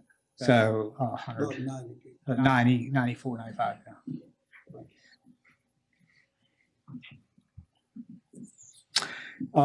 One of the things we want to make sure we're doing is testing all the demographics of the races out there. We want to make sure we're hitting all the populations equally. So I try to keep tabs on the number of tests that we've done. And on the far right-hand side is what we expect looking at the population census. And the middle column shows the percent of tests that have been done. So they're pretty close. I think we've done a really good job of making sure that we are hitting all our populations in Beaufort County. And targeted testing is very important because there are some populations in Beaufort County that have a harder time accessing care, or culturally they have a difficult time coming to the doctors to get tested. And so we want to make sure that we're getting them engaged. And so we've done some outreach projects to make sure we've done that. So I have listed here the ones we've done so far. We do try to do a couple per week, but you can see we was at about 10 places we've done for a total of 645 tests done at these vulnerable populations. And I've had 23 positives that we picked up going through those areas, which means about 3.6% of the people that we've tested coming back as positive. So this is, that somewhere between 2 and 4% has always been my estimate on what I think the population has it at any one time. So this falls into that expectation as well. So any questions? Because of hurricane, I tried to keep it short tonight. Commissioner. I just want to say one thing. The only way that we're going to get rid of this is for it to run through the population. There's two ways that we can get the inoculation for this. One of them is for it to run through the population on a controlled basis so that we can take care of the people who are most susceptible to it. And at the current rate that the United States is going at, it's going to take a year minimum for this to happen. So that's a problem. The other thing is, in order to get rid of it, you have to inoculate a certain percentage, about 60% of the population against it, so it's not easily transferred from one person to the other. And we don't have a vaccine. So there is an argument out there, and I don't want anybody to misjudge this, but there's an argument out there that maybe we should allow the rate to run a little bit higher so we can go ahead and get the thing over with. A lot of the countries that did this have had a whole lot better results than what we're having. And I just throw that out there as the alternative, because the press is terrifying the public with the news that, oh, gee, we had more cases than we did yesterday. Yeah, you add up the numbers, and you're always going to have more tomorrow than you had today. So people, while they need to be concerned, they need to be aware of what is really going on.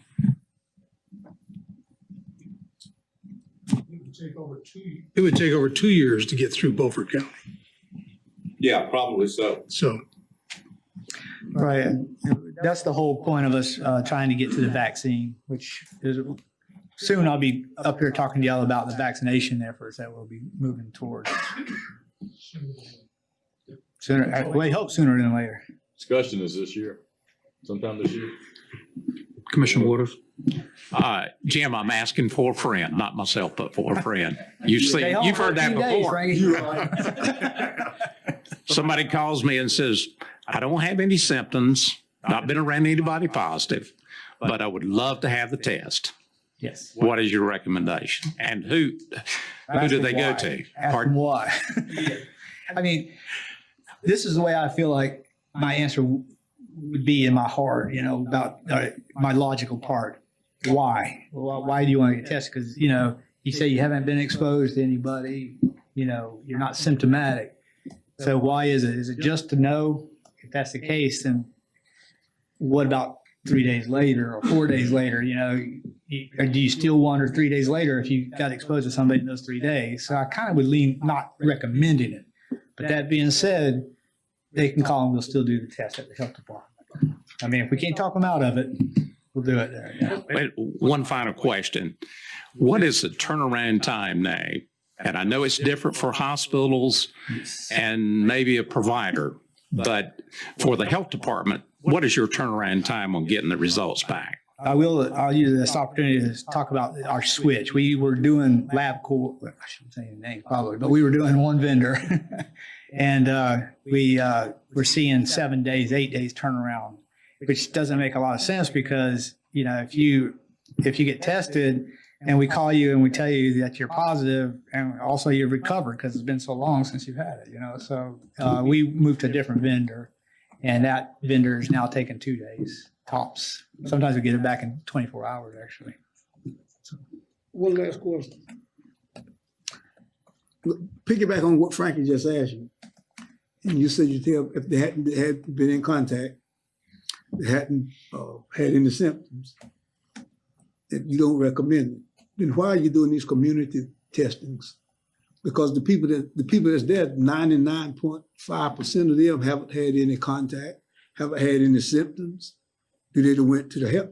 Why are you doing it? Because a lot of them don't really are in tune to what the symptoms are.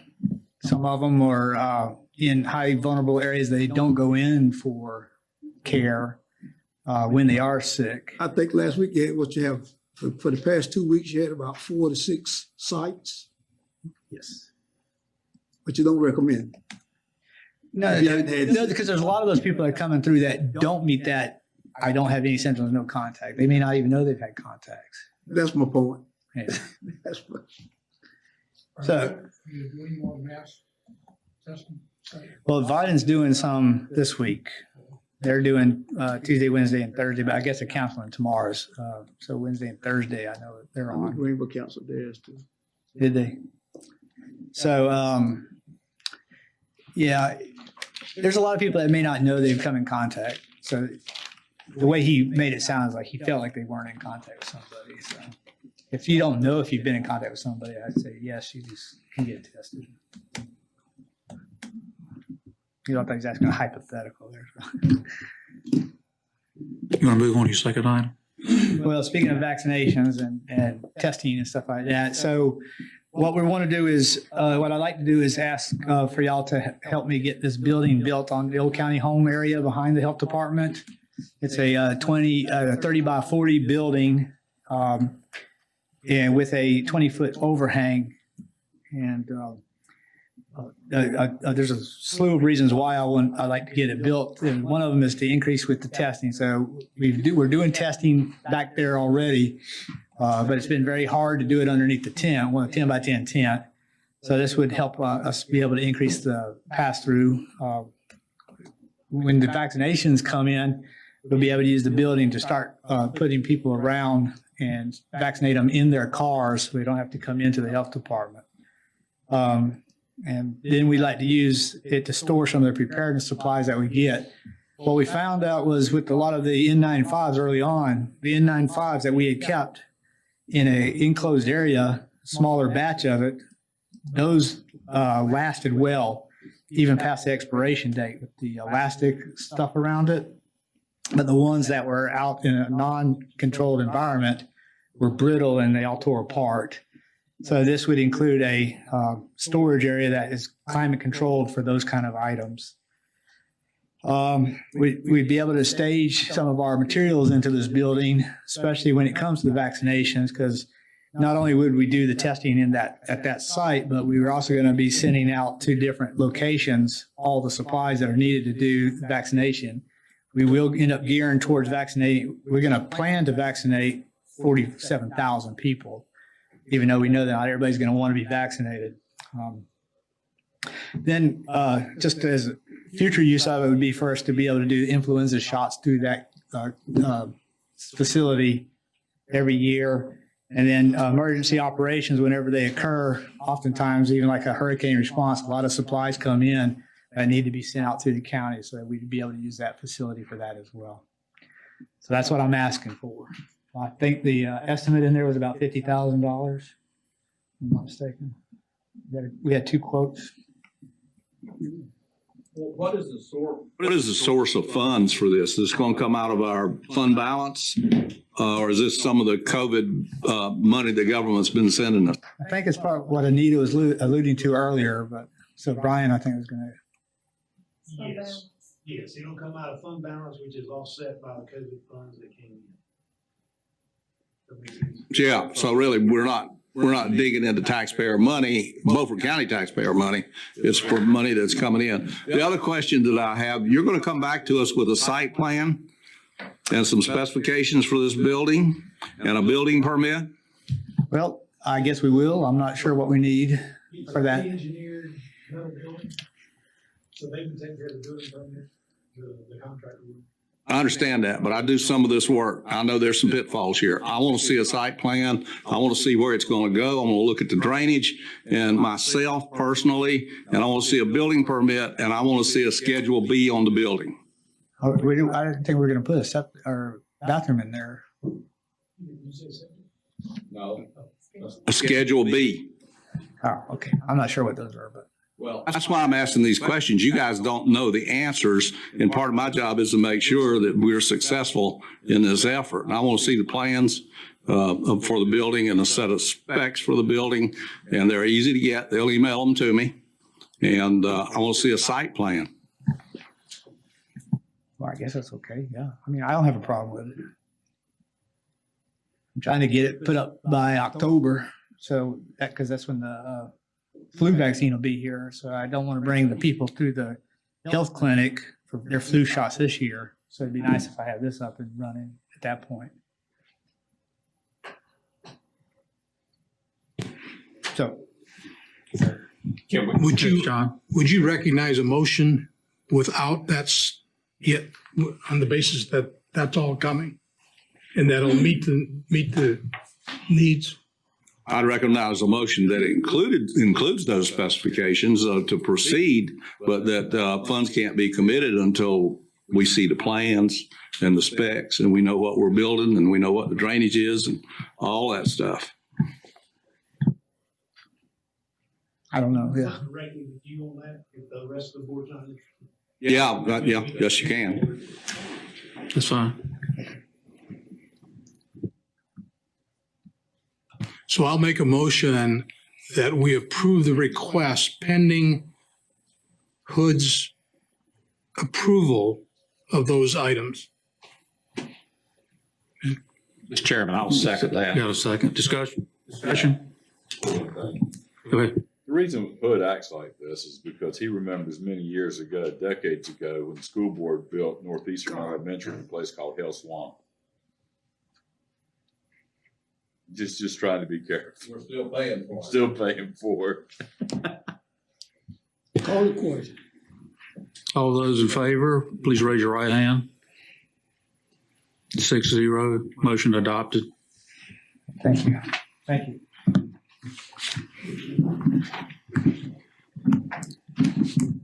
We're down to public comments. Mr. Swain?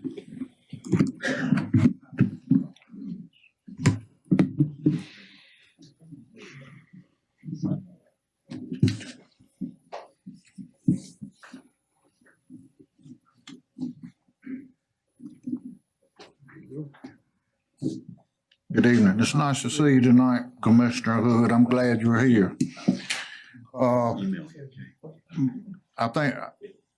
think maybe we can save us some money this time. I was listening to you the other night about the new well, and I think you were exactly right. The Castle Haynes, it's gonna be more than 5 foot. It might be 40 feet or 140 feet. You were exactly right. And I'd like to donate my time. I know a lot about pipe and stuff too. If I could ride around with you and help you, I'll give you my time for free. Christina's got a lot of irons in the fire, trying to make the water better. She's trying real hard. And if I can help you oversee that, I'd be happy to. And I don't want to make the same mistake we made with the water meters on this and the pumps. I was understanding y'all go buy some new pumps. I think they need to be American-made pumps. And the well case, I think that needs to be made in America too, because we're all going to be gone one day and the kids is coming along and we need to buy them a couple of good pumps if we're going to spring for it anyway. And the high-speed internet's nice if you're building a house. He was talking about it's nice to know, but I'm thinking about opening a business and building a house. And to me, the flood maps are more important than how fast the internet is. My restaurant got belt buckle deep last time and wiped me out. And I fixed everything, and then it got neck deep in there and it wiped me out again. So I need some flood maps. And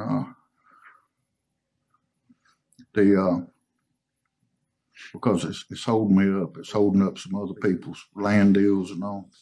That's been a while. And down the country, it's been a year ago today, Mr. Hood, that I mentioned here about Brenda Hamilton. And you earned my respect. You tried really hard. You earned my respect. And the only thing I really got to say about that is we may never find out what happened to her, it looks like. But we need to put a bounty on the coyotes down there. Would be a good thing to do, give them boys some incentive because they're piling up. I mean, we hadn't really done anything about it. And that would be something constructive we could do, is put a bounty on them coyotes, even if that's not what got us. They're going to cause us problems one day. They're predators. And I guess that's about it for now. Thank you, sir. Thank you, Mr. Swain. Thank you, Mr. Thank you, Mr.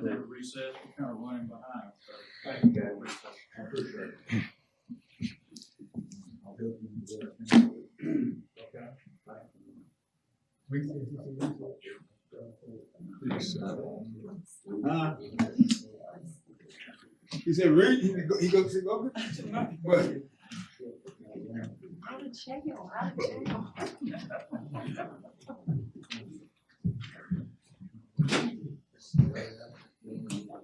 My apologies.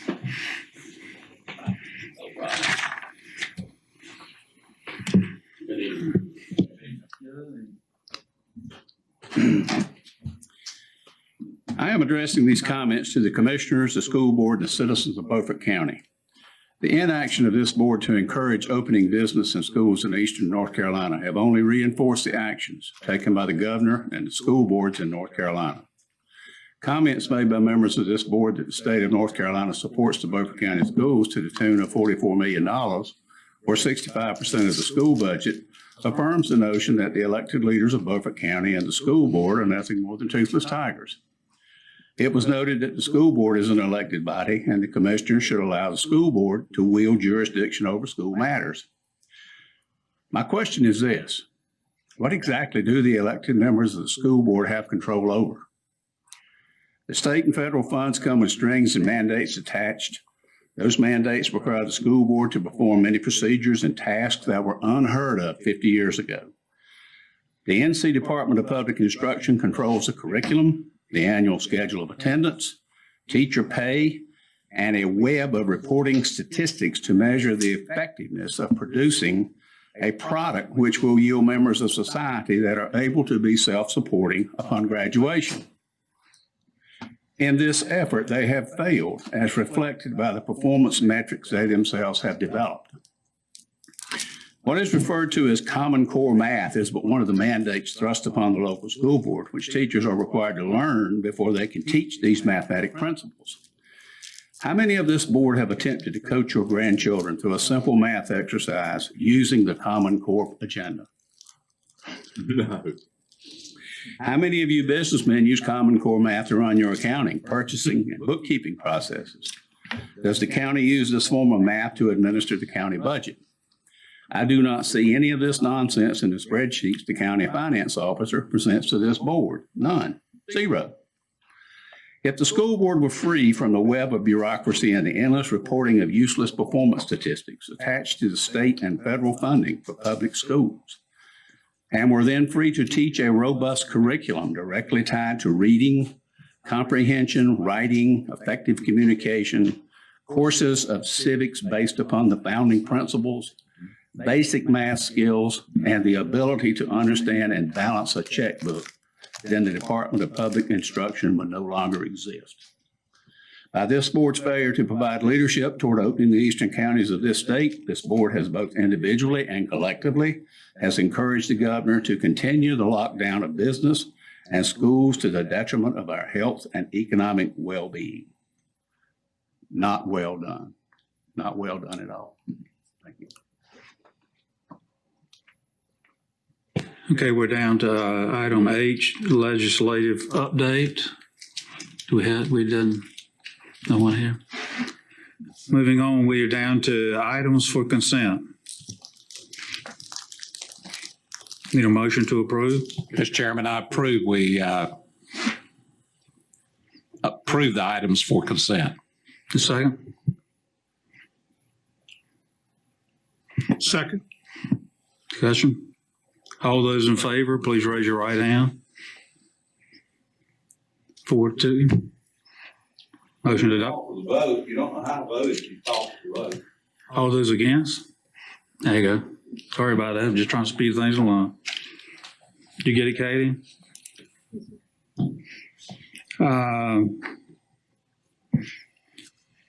We're down to present. You need to correct that meeting. You did make it. Yes, I'm sorry, there was one vote, and during the last, meeting that I had in the draft minutes, that I will be changing, because I put Mr. Rebel and Mr. Lewis. And that was on the vote for the roof for this building. Okay. Thank you. We're down to public hearing decision. Jamie Heath of the Mideast Commission.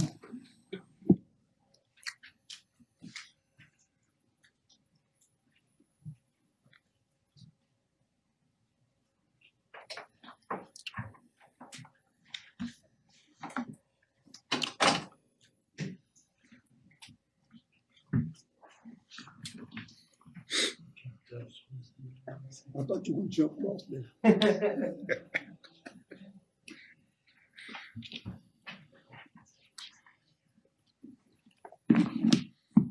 All right, good evening, everyone.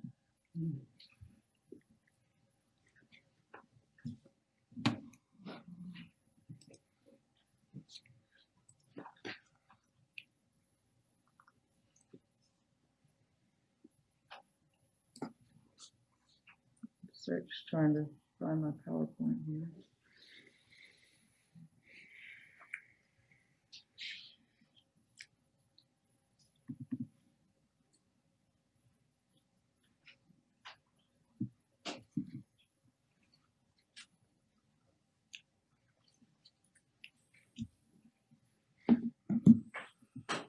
Mr. Chairman, while she's bringing that up, can I go and make a motion to go into the public hearing?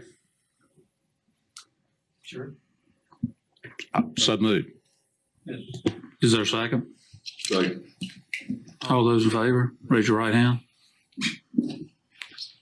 All those opposed, 6-0, adopted, go to public hearing. So the presentation that I was going to give does not seem to be on the computer here, so I'm going to see if I can load it up on the flash drive. Sorry about that. We need to close public hearing. Not working? Yeah, my PowerPoint is not loaded on here like it was going to be. I have it on a flash drive, but I don't see where to. I don't see any room for it. We have it in our book. You do have it in your book? Okay. Yeah. Well, sorry that you can't see it on the screen. I'm not sure what happened with that, but I'll just go through it quickly since you have the copy of it that you can reference in your packet.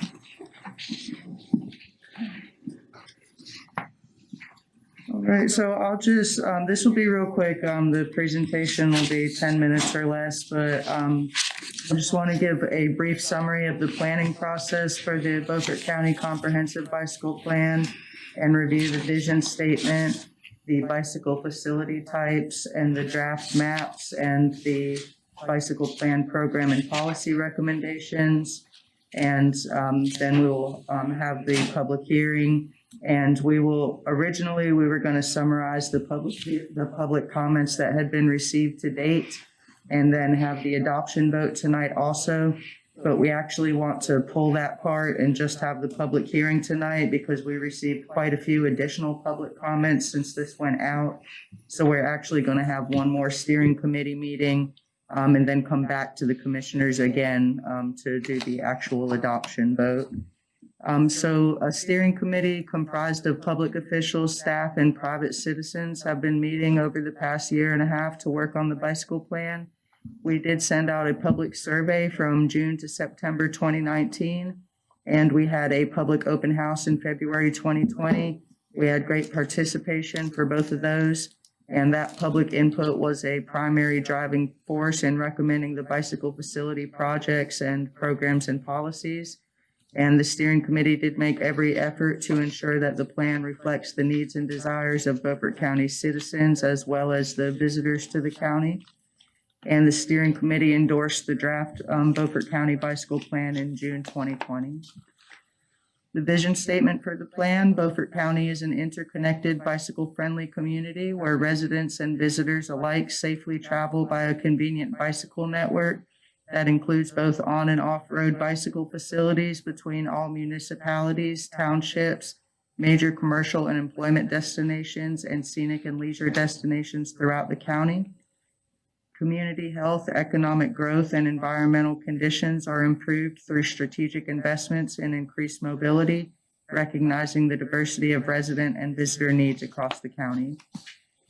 And just to briefly tell you about the facility types that we're recommending, a greenway would accommodate two-way traffic for both bicyclists and pedestrians and would normally run through a natural area.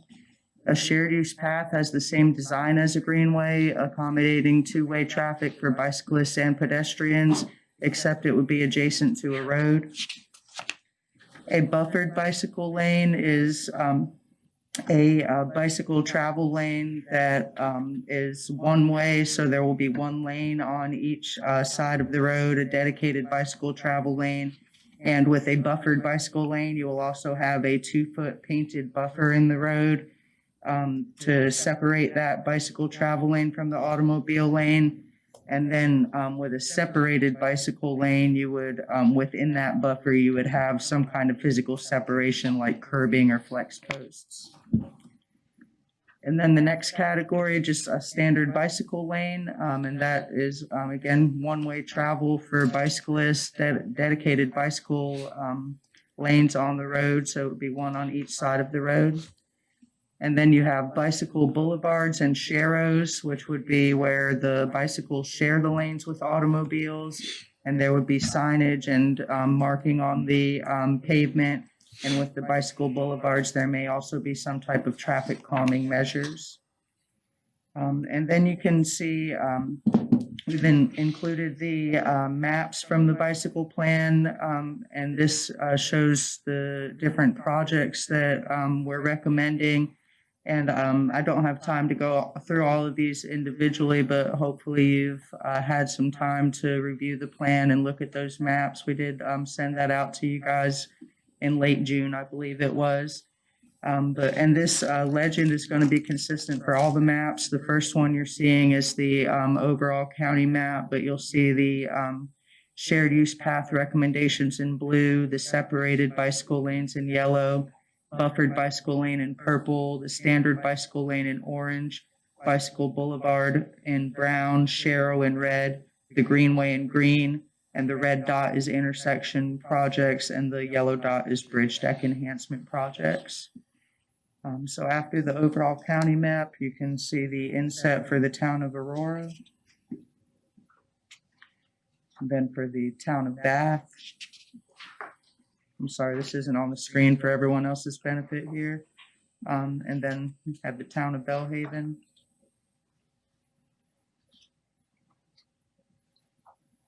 Chapawinity.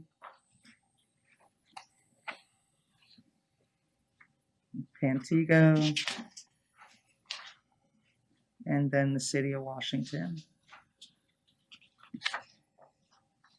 And for bicycle program recommendations, we recommend the following programs: increase bicycle parking, improve signalization, meaning traffic lights sensing bicycles, driver and bicyclist education programs, coordination to increase road shoulder sweeping, bicycle-friendly drainage grates, bicycle encouragement events, a helmet giveaway program, a light giveaway and installation program, bicycle-friendly community branding and marketing, bicycle racks installed on BATS transit vehicles, bicycle count data collection program, and a bicycle planning community response and participation system. For bicycle policy recommendations, we only had one, and that is a bridge construction and replacement policy. So bicycle and pedestrian facilities should be included when bridges are constructed or replaced, is what that policy would say. And the summary of public comments received is what's on the PowerPoint printout that you have next. But again, we'll skip through that because we're going to review that in the next steering committee meeting and bring the plan back to the commissioners again after. So at this time, we can take any questions or comments from the commissioners or any comments from the public for the public hearing. Any discussion? Stan? Don't we need to come out of public hearing first before we speak? I think you're in public hearing now, if anybody wants to. Oh, yeah, sorry. They can come on either way. Well, we should let the public speak first and then we speak second. Is there anyone here from the public that wants to discuss the bicycle plan? Hearing none. We need to close. Well, we can speak. Right? Okay, go ahead. Yeah, I'm very interested in your plan here. It looks very uniform. The yellow, orange is yellow, the mustard, what is that again? The separated bicycle lane was the yellow. When you say separated, it's going to be, can you explain that? Yes, sir. So the separated bicycle lane, it's the same as a buffered bicycle lane, except there would be a physical separation. So you'd have your bicycle lane and then you'd have a 2-foot buffer that separates the bicycle lane from the automobile travel lane. And within that 2-foot buffer, you'd either have like a curb or flex posts or something like that, like a physical element of separation that separates that bicycle lane from the automobile lane. I'm looking at Old Blunts Creek Road. Let me see. That is a busy road now. It used not to be busy. It is now. Is that going to be wide enough? And I believe that road is a 60-foot right of way. Is that going to be wide enough to accommodate whatever changes have to be made? And I think those questions would also transfer very well to Slatestone Road. That's a busy road. Yes, so actually, so what you're looking at on those, sorry, I thought you were actually talking about the yellow, but those are actually standard bicycle lane recommendations. Mm-hmm. It's a little easier to see with the large maps that will be in the final copy of the plan rather than trying to squeeze them onto the 8.5 by 11. But those are all standard bicycle lane recommendations, not the buffered, so they do take up a little bit less space than the buffered or the separated. And again, this is, we did try to look to see what the roads could accommodate and what would be the best facilities to place on each of these roads. Some of them may require some widening, some of them may not. And we did work with DOT Bike and Ped on those recommendations as well to try to choose the most appropriate recommendations for each of these roadways. Mm-hmm. Some of that is not going to actually be decided until it would get really down into the project design phase for each individual project, if that makes sense. But at the planning phase, we did try to look at right of way and look at what facilities would be the most feasible though. For the public, where would the money be coming from? So the good thing with this plan is,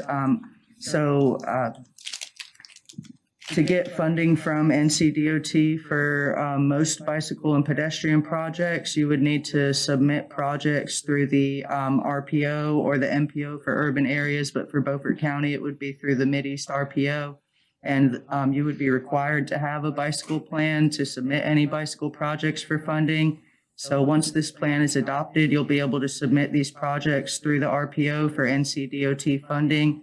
And it is a competitive process, but you have to have the plan just to put the projects in. And once you put the projects in, if they are successful, then you'll get 80% funding for DOT, and the county would only be responsible for 20%. But this plan has been presented to the public. It was out at the community college, and Jamie had a great turnout. She had Jeff Rumley and Ron Cantrell, and a lot of the local cyclists showed up. So it was probably 35, 40, 50 people out there. Yes, Yeah. sir. That's about right. It was all input. She had all these, what you're seeing here, she had it up on a board where you could walk around and take a look at it. Motion to come out of closed public, motion to come out of public hearing. Second. All those in favor, raise your right hand. 6-0. There's no Right, close. needed tonight. No, sir. What we'll do is have one more steering committee and go through all the public comment and make any updates we need to be consistent with that public comment, and then we'll come back to the commissioners one last time for the adoption. Thank you so much. We're down to item K, soil and water, Ann Williams. She's not here?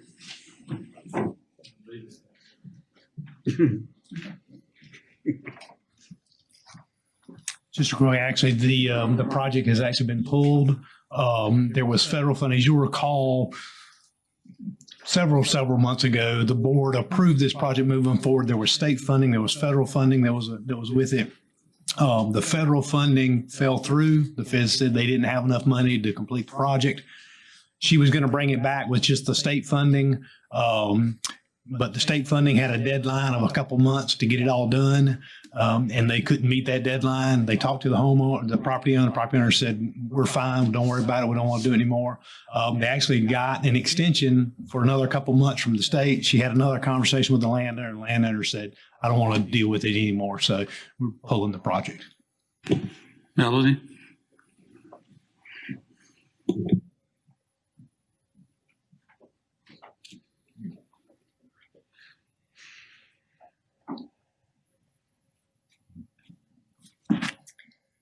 Good evening, Mr. Chairman and Commissioners.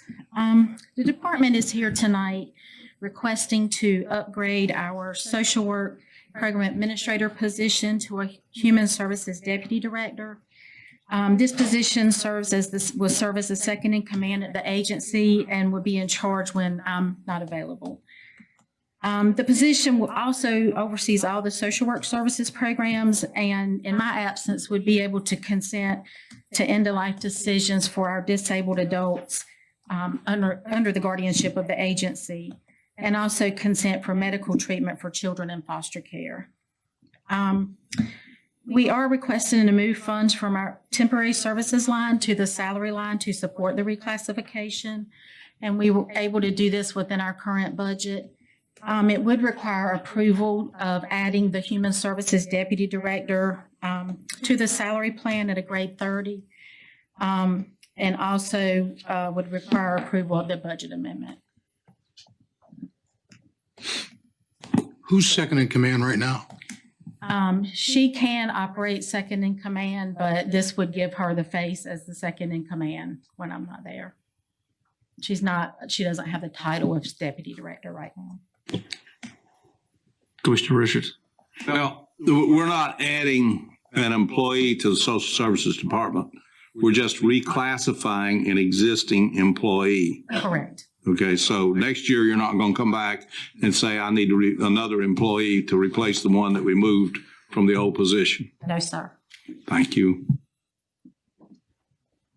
Any more questions? Mr. Chairman, I make a motion, we approve add the Human Service Deputy Director to the salary plan at a grade 30, and also at the same time approve the budget amendment as presented. Second. Any discussion? That includes the reclassification, Mr. Waters. Yes. Okay. Discussion? All those in favor, raise your right hand. 6-0, motion is adopted. Thank you. Thank you. Have fun. I have one more. Okay. Okay to proceed? Okay. The department would also is requesting permission to advertise and fill one full-time income maintenance 3 position. And this position is on the income maintenance side that processes public assistance benefits for our long-term care, special assistance, and community alternatives program. This position also completes reviews for those programs. It is a critical position to ensure that the application and reviews are done timely and accurately. All of the positions are important, but this position approves the benefits for programs that what I would call high dollar programs. Long-term care, as you know, monthly rates are $6,000 plus. Special assistance is a 50-50 county match. And if there's an error or mistake made in one of those, it could become very costly. We certainly try to do them all right all the time, but of course we are humans and every now and then we may make a mistake. So we are requesting permission to advertise and fill this position. How long is the position been? About 2 weeks. Motion to approve. Second. Discussion?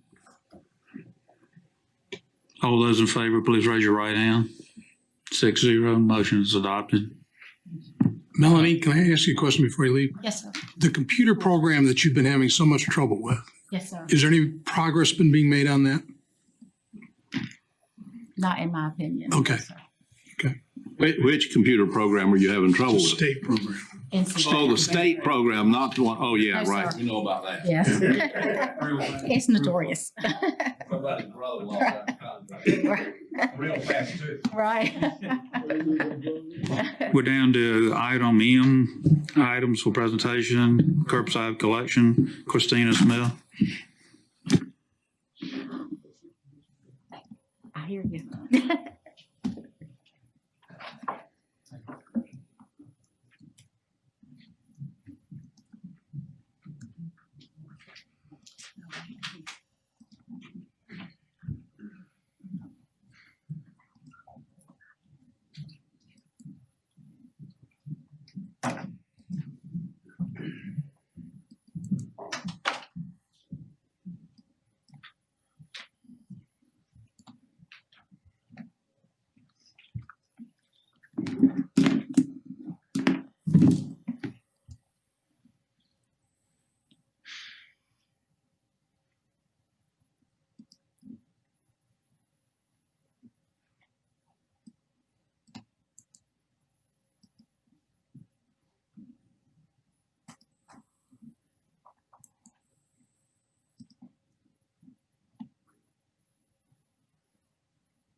Good evening, Commissioners. One of the goals of the Solid Waste Committee of the Beaufort County Board of Commissioners is to investigate ways to improve providing solid waste services to the citizens of Beaufort County. One option that has been discussed previously during prior committee meetings has been curbside collection. Republic Services gave a presentation to the Solid Waste Committee on February 25th of 2020, and at that time, the Solid Waste Committee voted unanimously 3-0 to bring this topic to the full Board of Commissioners for further discussion. This evening, Joe Diener, General Manager of Republic Services of North Carolina, as well as Chris Wilson, Municipal Services Manager, and Nikki Hopkins, Local Republic Services Manager, are here with us to present information on curbside collection. Again, I'm going to turn this presentation over to Mr. Joe Diener to give us information regarding automated curbside collection. Good evening, Commissioners, Mr. Chairman.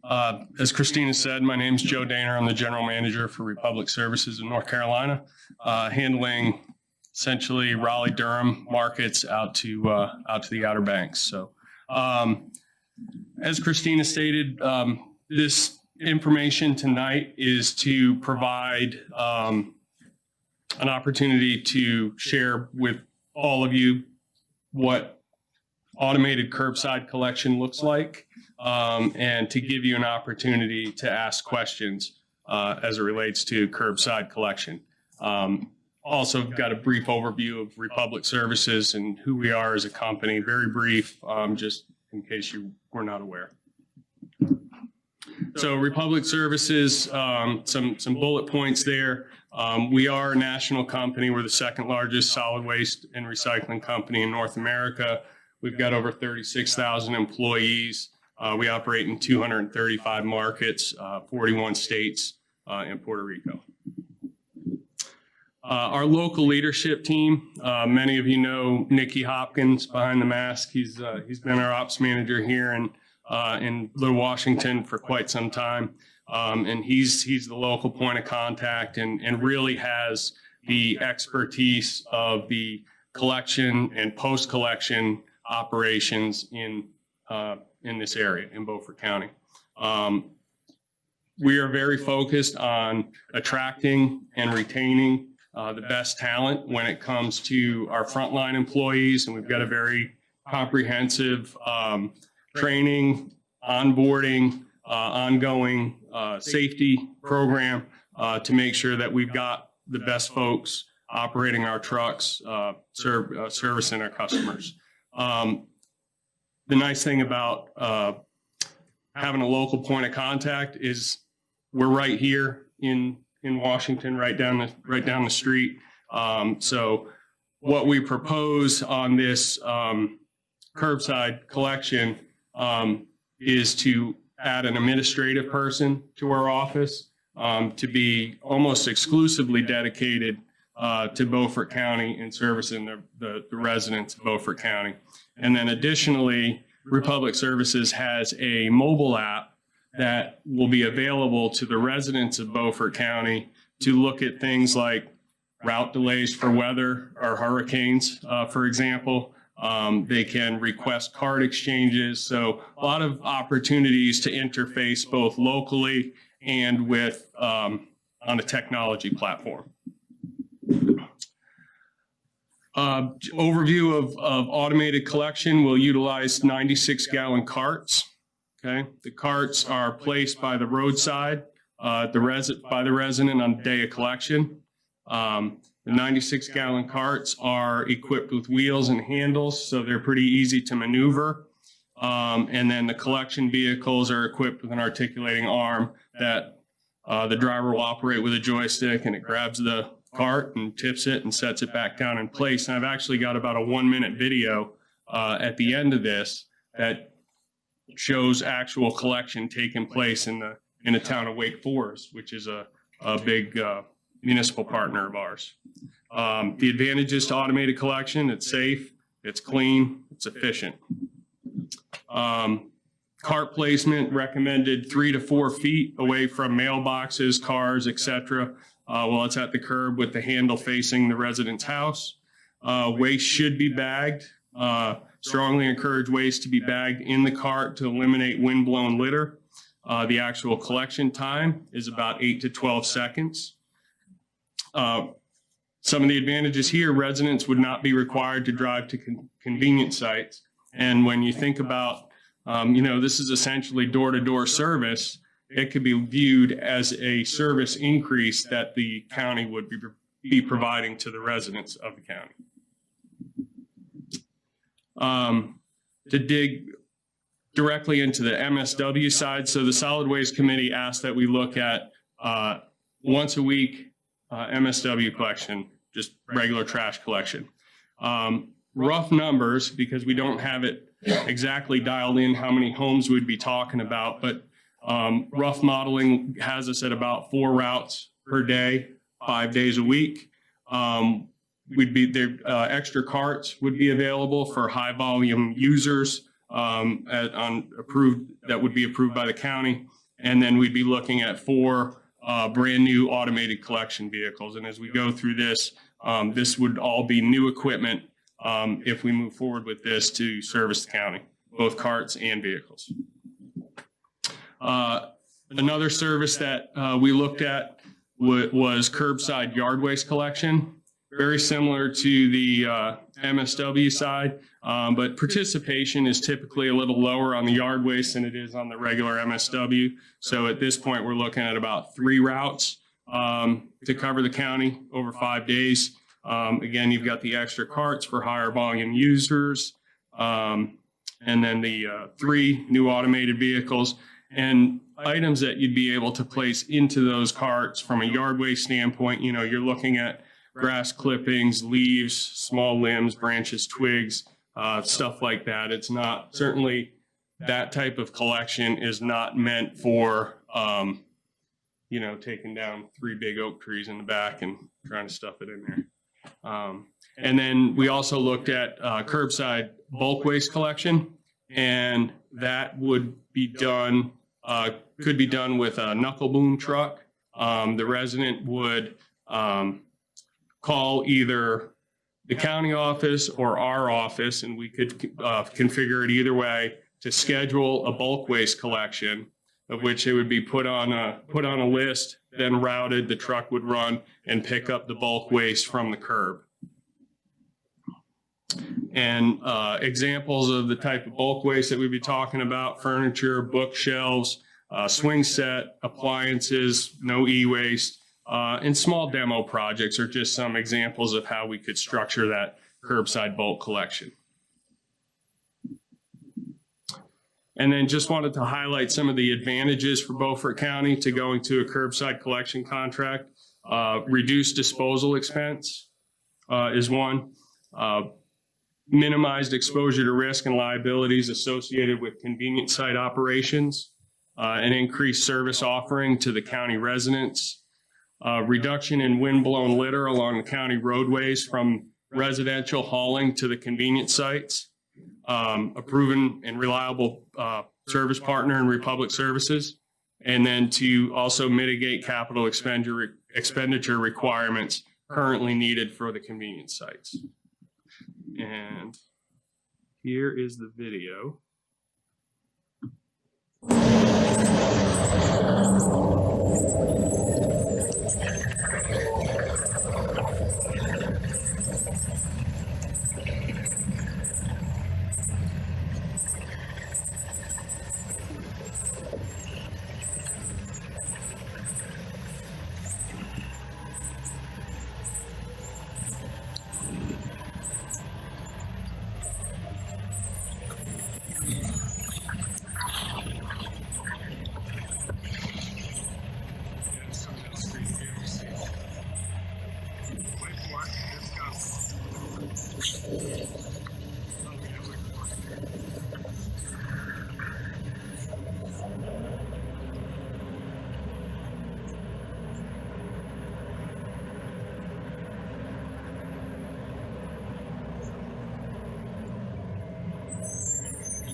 Uh-oh.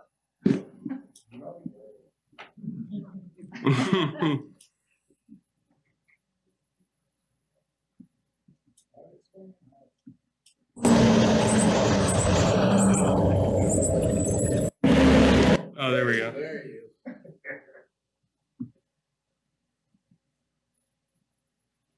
This last one is the best one to be able to see.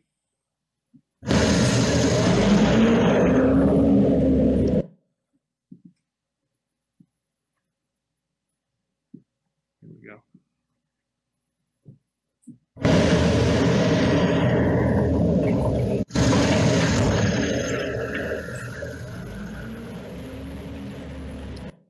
So you can see the lid closes after it's dumped. and then the driver's able to set the cart right back into the same place that he picked it up. Last, I just took a picture of inside the cab so you can kind of see the joystick, all the controls that are in there. That's a camera up on the headliner. He's got a camera that's actually in the hopper, the charge chamber of the truck, so he can see what's going on with the container in there. So there's a lot of technology that goes into it, but that is the presentation, and happy to answer any questions you might have. Question? You're going to do this for less money than we're paying you now? As I mentioned earlier, that we've done some rough modeling because we don't have exact home counts. We don't know the exact number yet, but it is comparable to what the county is currently paying. And we would shut down the roll-off sites.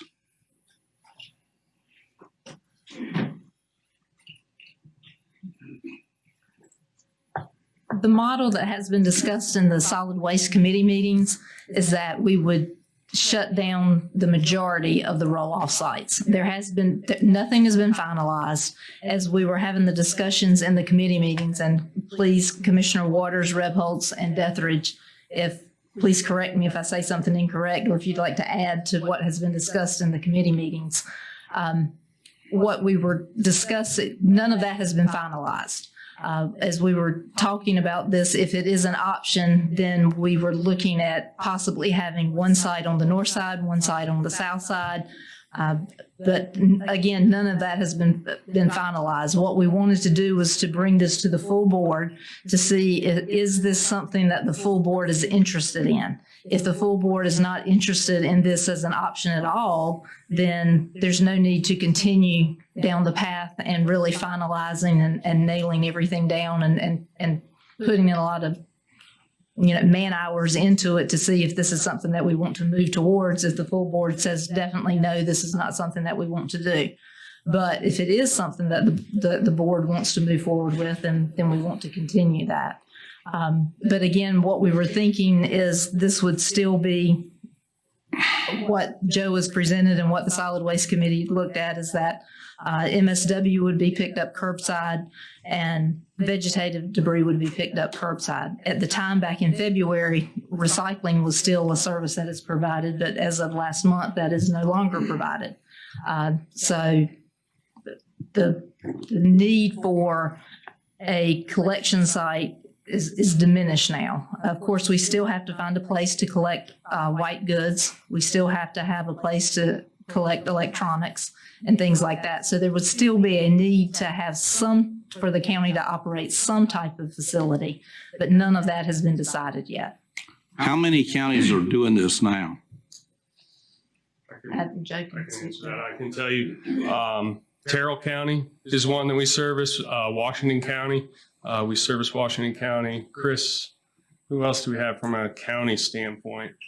Well, from a county standpoint, Eastern North Carolina, it's mostly municipalities, cities, with those which are closer together.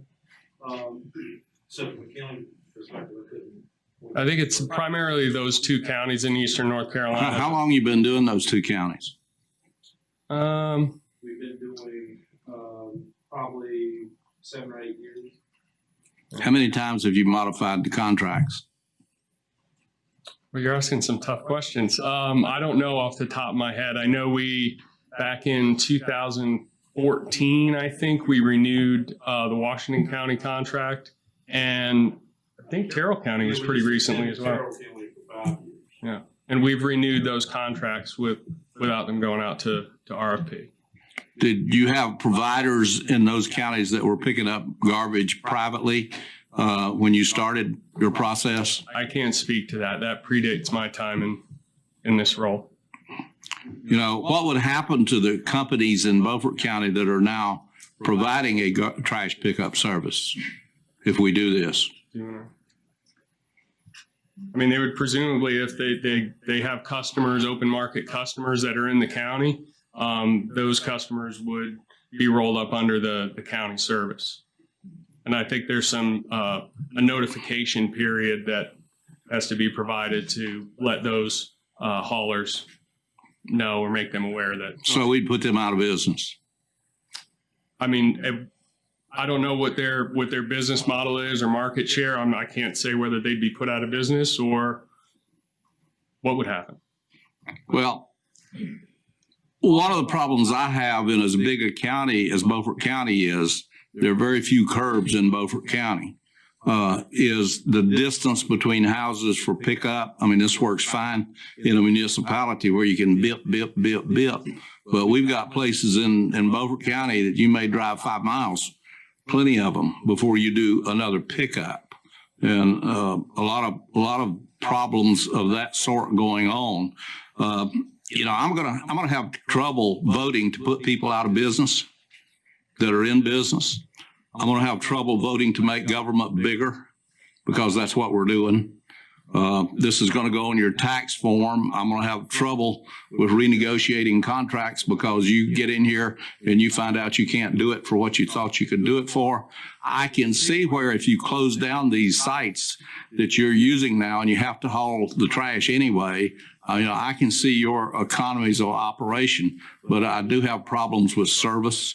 For instance, there's someone in the elite neighborhood's going to want to roll their trash out to the curb and have somebody come by and pick it up.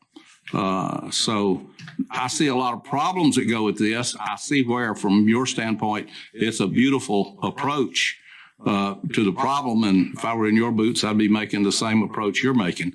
But I just have a problem myself with more government control. And one size fits all is what we're talking about in Beaufort County. With a private provider, if someone needs a special service, he can get a special service just by paying a little extra for it. So we're going to need to look at this really hard. And I'm going to need to examine what's going on in the counties that you're providing for now before I could even think about. Yeah, I would encourage you. And certainly, I mean, you brought up a lot of things to consider as you guys, decide whether or not to move forward down this path. But David Clegg is the county manager and county attorney in Terrell County, and I would encourage you to reach out to him. And Curtis Potter is the county manager and county attorney in Washington County. They'd be happy to speak with you about the service that we provide in those counties. I thought Clegg had left over there. He's still there? Yeah. Oh, okay. Yeah. I think it's safe to say that the Solid Waste Committee still got a lot of work to do. We have not vetted this process through anybody else or through any other of the counties. Craven does it too, Craven does it too, but they use a different company. So I think we got to be talking to those other counties, understand what the issues are as we build our way through this, and even see if it makes any sense. So yeah, we got work to do.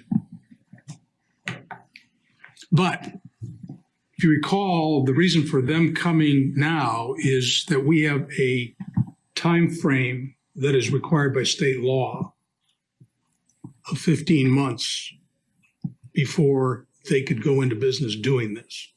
So that was one of the reasons for starting this process now, so that we could go to work on the rest of this and get it done. Well, I guess what I have a problem with is that the committee decided to put this in front of the commissioners and to do the required advertisement before the whole board had discussed it. I think the process is backwards, and my personal opinion is you got 4 votes to make this thing work right now, and we're not going to do a lot of vetting. I think this is a done deal. Stan? Yeah, my situation here being member of the Solid Waste Committee is I see the need to make changes in the way we handle solid waste in Beaufort County. Just last month, we gave up on recycling, and to the county's defense, we were forced to. And that's not necessarily something we need to continue being forced to give up on recycling. So I'm trying to wrap my head around all of that. That's key in my whole idea of how to handle solid waste. The pickup is way down the line in my concern. Now, what I want to know is what the costs are going to be, so that we can figure how we can handle everything.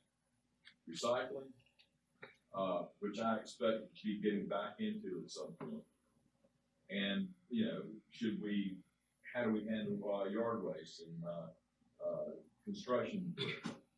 Well, the way it's been sold to me is pickup is a good way to do it, having a pickup at your curb. But that still is junior in my idea about what's best to do with solid waste. And number one on my list is recycling. Number one, it's gonna stay number one. It will not change. So, you know, I'm interested. I want to know a lot more information I know right now. And if this is a starting point, so be it. But this is by no means an affirmation. By my vote, by my thoughts, that I'm ready to do exactly what we on some kind of path that we cannot deter from. That path is going to be broad. It may change, in my opinion. It will for me. Ted? One vote, and I may have somebody else listening to me. So the question that I have is, you don't have a set schedule for picking up things like chairs and mattresses and stuff like that. How long are they gonna lay beside the street or in front of the neighbor's house before you have a route to come back and pick those up? We would have a schedule for that, Commissioner. We would do it we propose to do it, and the best way to do it, in my experience, and I've been in this industry for almost 30 years, is to do it by appointment and have those residents, say on Monday's route, they would call in to our office and say, hey, I've got an easy chair that I need to throw out and put on the curb. Okay, we'll schedule that for you. That'll be picked up on Monday. They put it out to the curb and we route the truck for that particular day. Say, from one end of the county, from northeast of the end of the county to the southeast of the end of the county is 100 miles. Mm-hmm. County line to Clementville County line is 100 miles. Mm-hmm. If you have a truck down in the rural picking up that stuff, that sofa, and you got somebody in Palms or Palmer that needs a sofa picked up, how would you handle that? So it would be based on days, and that's kind of the beauty of the by appointment. So when a resident calls in based on where they are in the county, because they realize, it's pretty spread out, there's a lot of miles, they would be given the appointment for the day that we're in that area, right? So and still, according to Christina, their company will not pick up the white goods, the computer, the television sets, and God knows we got one file of them out there on River Road. yeah, we wouldn't be able to do e-waste at the curb. We could incorporate a white goods type collection, so like a washing machine or a dryer, kind of in the mix with the bulk waste collection. That's something that we could certainly incorporate in there. Commissioner Waters? One of the things that serving on the solid waste committee, we've started looking at tonnage and what's happening in the county. We've lost control of the bulk. It's going up considerably. That's 49% of our total tonnage. So my concern is that anything we do is still going to involve probably 2, might be 3 sites for people to be able to take some of the bulk stuff. And because of the size of our county, I think that we've got issues that maybe Terrell County is a little bit smaller and Washington County is a little bit smaller. a lot smaller. Because of our contract with Republic and the fact that it's a long term, and I'm not sure if we have 6 years left or 7 years, but you're our partner in this long-term contract. And if we don't get a handle, our costs are going to continue to go up because of having 10 sites and doing things the way we've always done it. Is that my challenge to you as Republic would be to try to find a way that we can mix what you already do with somebody else on the pickup at the roadside. Because you're already doing transportation, and I'm not sure if you own the original landfill. Mm-hmm. We do. But I mean, right now, you've got it 100%. And if you guys are not willing to let us have a partner in there, another partner, maybe to do the roadside stuff, I don't think we're going to get anywhere. I think it's going to be a dead issue. And I'm challenging you guys to think about it and see if it's possible for us to have another partner that allows to put out for bids, picking it up at the curbside to the private users. And then you handle everything else, or the county being involved. The convenience sites, at some point in time, if they're owned by us or they're owned by Republic, we got to have scales there. And you've got one place already with scales.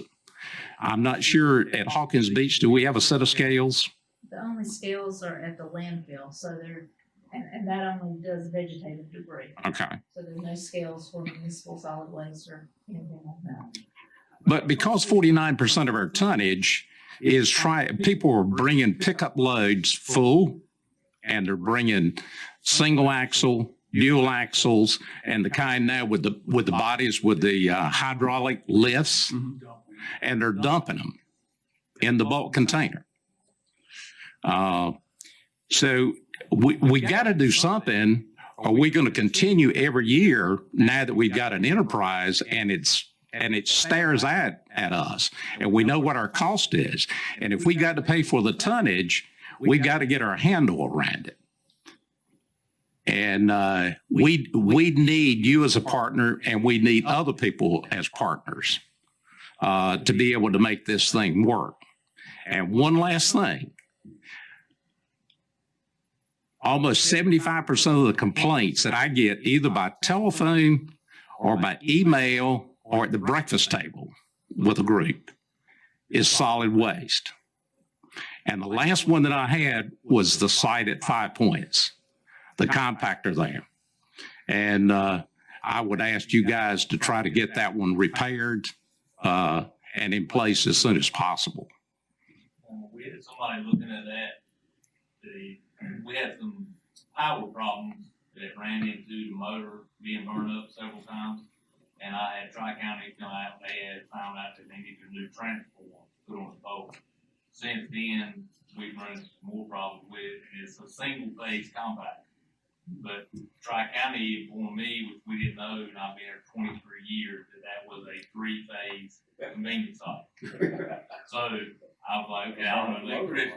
So now, with the advice of electric motor sales out in Greenville, which I do a lot of work with, and with Tri-County, they encouraged me to put a 3-phase compactor in there, which I have one in the yard, and we are in the process of switching that out. I was talking with a gentleman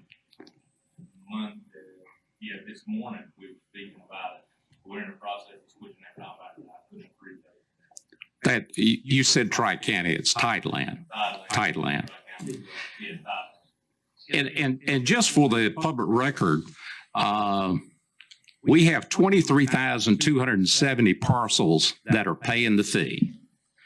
And that's been up to 165. It was last year was 155. The average taken to tons and divided by the parcels, the average that each parcel will generate is 1,420 pounds. And Stan talks a lot about recycling. That's only 1%. And last year, the estimate in Greenville was that 35% of the stuff that went over there that was supposed to be recycled ended up in the landfill. And the fact that they were taking away glass as of July the 1st, that number, who knows what it might have been. But there is no free lunch. And the way this system works is that if the tonnage goes up, people taking more stuff to the dump, or I don't know, it should be called a convenience site. That's why it's very convenient. Is that the next year we just take the budget number and we divide it by the number of parcels, and that's how we come up with the fee. I have explained that to residents also. And we got people that say this is a tax, but we're only taxing 50% of the parcels in Beaufort County. There is no tax paid by property that has no improvements on it, which is almost half of the parcels in the county. And the complaint that we get, or at least that I get from some people, is my tax bill is $90 and my solid waste fee is $165. So unless we have the guts to come up and make some changes in it, along with Republic, we're in this thing every year. What I visualize every year, we're going to have a $5 or $10 increase if we continue to do it the same way. So that's all I got to say, Mr. Chairman. Thank you. Anyone else? Can I add to that? Yes, you can. I'd just like to add, you're saying to continue to do the same way. The part that you're missing with that is continue to do the same way is just to cover the increasing tonnage. But what we all know is that we can't continue to do the same way because there have been no capital improvements to the collection and the convenience sites. So when you're looking at the convenience sites that are still operating, there needs to be improvements to them. There are safety improvements that need to be made. There are repairs that need to be made to the roadways. There are funds that need to be spent at those sites. So if you're talking about increasing it $5 to $10 to keep doing it the way you're doing it, then you're talking about increasing it $15 to $20 to make the improvements that need to be made for the safety purposes and to decrease the liability that's there. Because that is an issue that has to be corrected, which again is the reason that the Solid Waste Committee was created, because continuing at status quo is not an acceptable option. And that's why we're looking at different alternatives, and this is one of the alternatives. But decreasing the amount of tonnage was also one of the alternatives that we looked at. And when you look at again, Commissioner Waters talked about the amount of tonnage that is bulk waste. So that is something that Republic has started enforcing at the collection sites. Which you may have gotten some phone calls about that. But again, construction and demolition debris is not accepted at the convenience sites. Convenience sites are for municipal solid waste. It's for your residential household. It's not for construction debris. It's not for commercial debris. It is for residential debris. If it is commercial debris or construction debris, if you are a contractor, then you should be paying to dispose of that at a transfer station or at another commercial landfill. That does not go to the convenience sites. So the site attendants have been enforcing that, and there are people that are saying, well, I've done it before. And that's probably accurate, but that's not how it should have been. And so the site attendants are doing that and enforcing that. So they are trying to reduce that tonnage. Again, that's not what that fee is for. That fee is for your trash bag, your residential trash, your white kitchen trash, not for construction debris. Not all of it's commercial, because you've got people that's doing improvements, steps on their house, decks. They load all that wood up. Commercial debris, Yeah. construction debris is not. I was just saying it could not be done by a paid vendor. The homeowner may be doing it. Commissioner Waters. One thing during the break, I talked with Nikki. Did you start today or was it last week? You've changed your charge if somebody takes like a trailer or a pickup loaded. What is the charge roughly for? A couple of weeks ago, we changed the price at the transfer station, and it's 75, 60 a ton, somewhere in that range, the 75 range. But we did have a minimum 1 ton, no matter what it cost, it was 1 ton plus, fees and, things like that. But now we've changed it, is a flat 75, 60 a ton. If you bring in a half a ton, it's gonna be $36 or $37, whatever, and it's per whatever you bring in. So if you bring in 0.10 tons, it's gonna be $7.50. Okay, thank you. Commissioner Richardson. I thank the Solid Waste Committee for what they've done, but I've been here 24 years. There's been no progress made on this in 24 years. When I first ran for office 24 years ago, I promised to do something about the roll-off sites. Guess what? Nothing's been done in 24 years. And it's basically because commissioners want to sit here and do nothing. and I've seen a bunch of them come through here that just literally didn't want to do anything. I think what we ought to do is I think we ought to have some workshops with the whole board of county commissioners, and let's sit down where we can talk these things through and come to some agreements, because you're not getting anywhere with what you're doing. And you haven't been getting anywhere with what you're doing. And you've been lying to the public.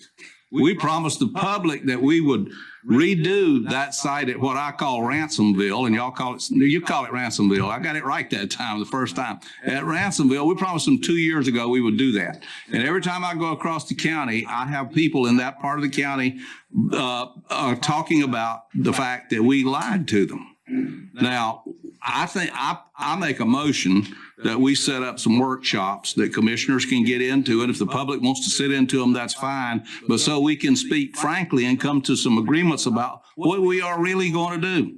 Because I can tell you, every time this committee brings something in here, it's going to get picked apart just like this, and you're going to be right back to ground zero again. That's a motion. Discussion. I've always suggested everything needs to come back before the board of commissioners. This is a serious issue. One of the most important things we do as commissioners is solid waste. It is always going to be my first.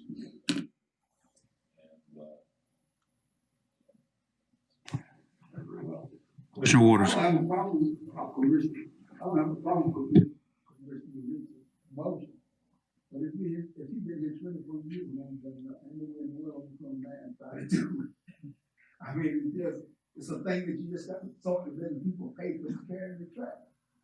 Well, we need to come to agreement on how we're going to enforce that and how we're going to go about doing it, because every time it's talked about, you got people hauling trash across the Pamlico County line and dumping it. You got people hauling trash across the Pitt County line and dumping it. You got trash up and down the roads, and you got literally no enforcement. Republic does what they can. That's the only enforcement that's out there, but there's ways to enforce this. Believe me or not, when I was working in Kentucky, I cleaned trash up in a half a county, but nobody wants to listen to me as to how I did it.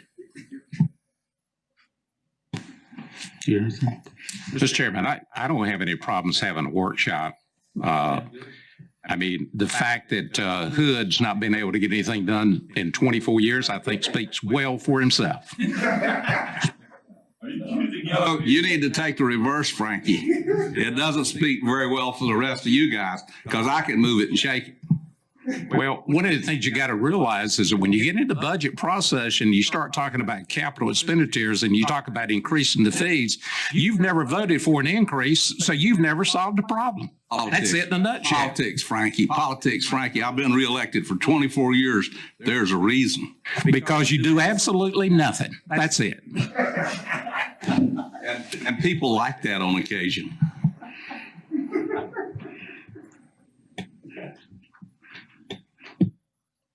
Okay, we have a motion. We have a motion and a second to do some workshops.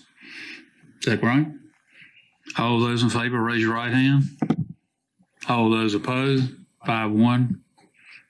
Workshops adopted. Commissioners, I'd just like to say thank you for the time this evening, and just want y'all to know that Republic is committed to working through this in whatever capacity, whatever level of participation. We're committed to those workshops or anything else moving forward to help the county. Thank you, John. Thank you. Thank you. Safe travels. Thanks. Commissioner Richardson, jail door repair report. Yes. Well,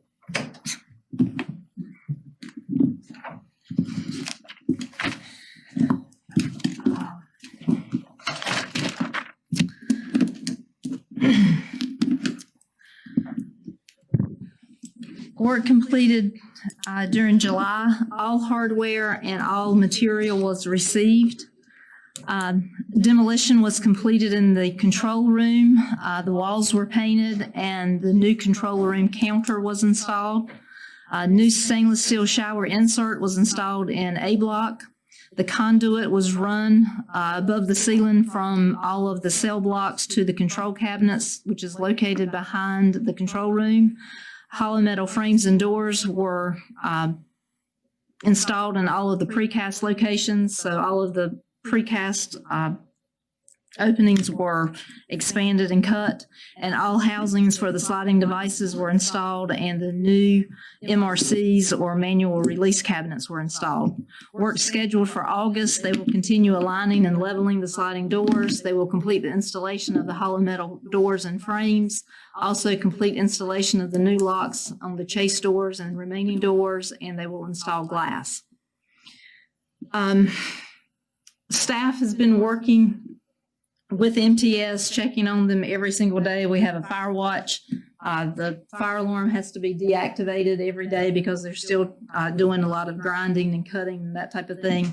So maintenance staff is very involved in the scheduling. It has been a very difficult job. Everyone knew that it would be from the time that they got down there and started cutting. If you've walked by the jail, you've probably seen puffs of black and different things coming out where they've got the exhaust system going out. So it has been difficult. They have been there working since they've come back since July 4th. They've worked at least 6 days a week. They brought in additional staff. However, MTS did notify me this week that they did not anticipate being completed by August 7th, which was not a surprise to me considering I've been down there and seen the progress that they've been making. But with the delay in the delivery due to COVID and other issues, I wasn't very surprised by that.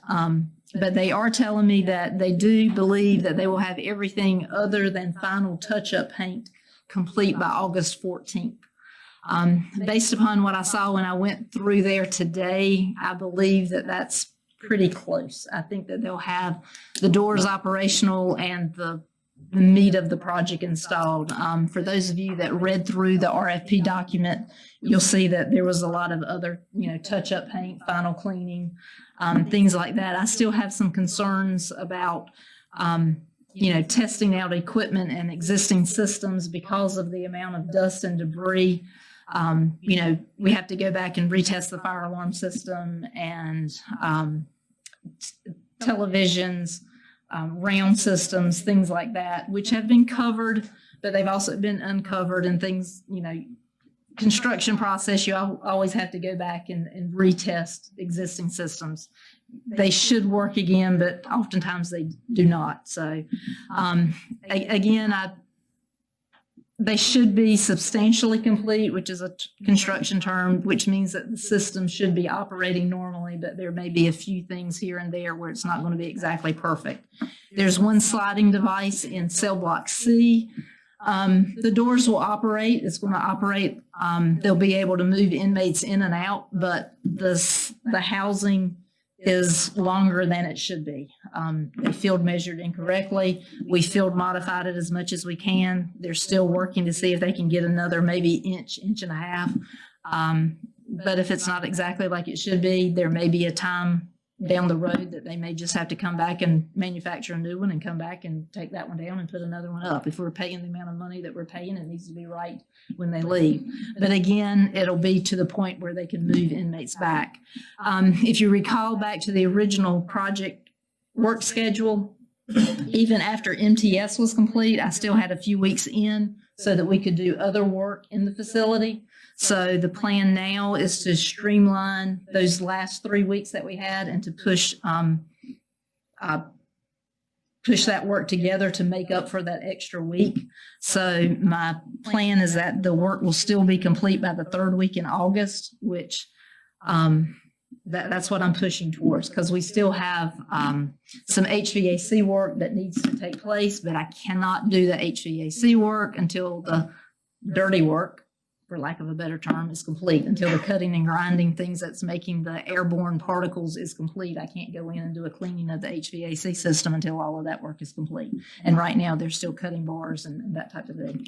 So again, while MTS does have it's telling me a week delay, we're doing everything that we can to still get it complete by the 3rd week of August.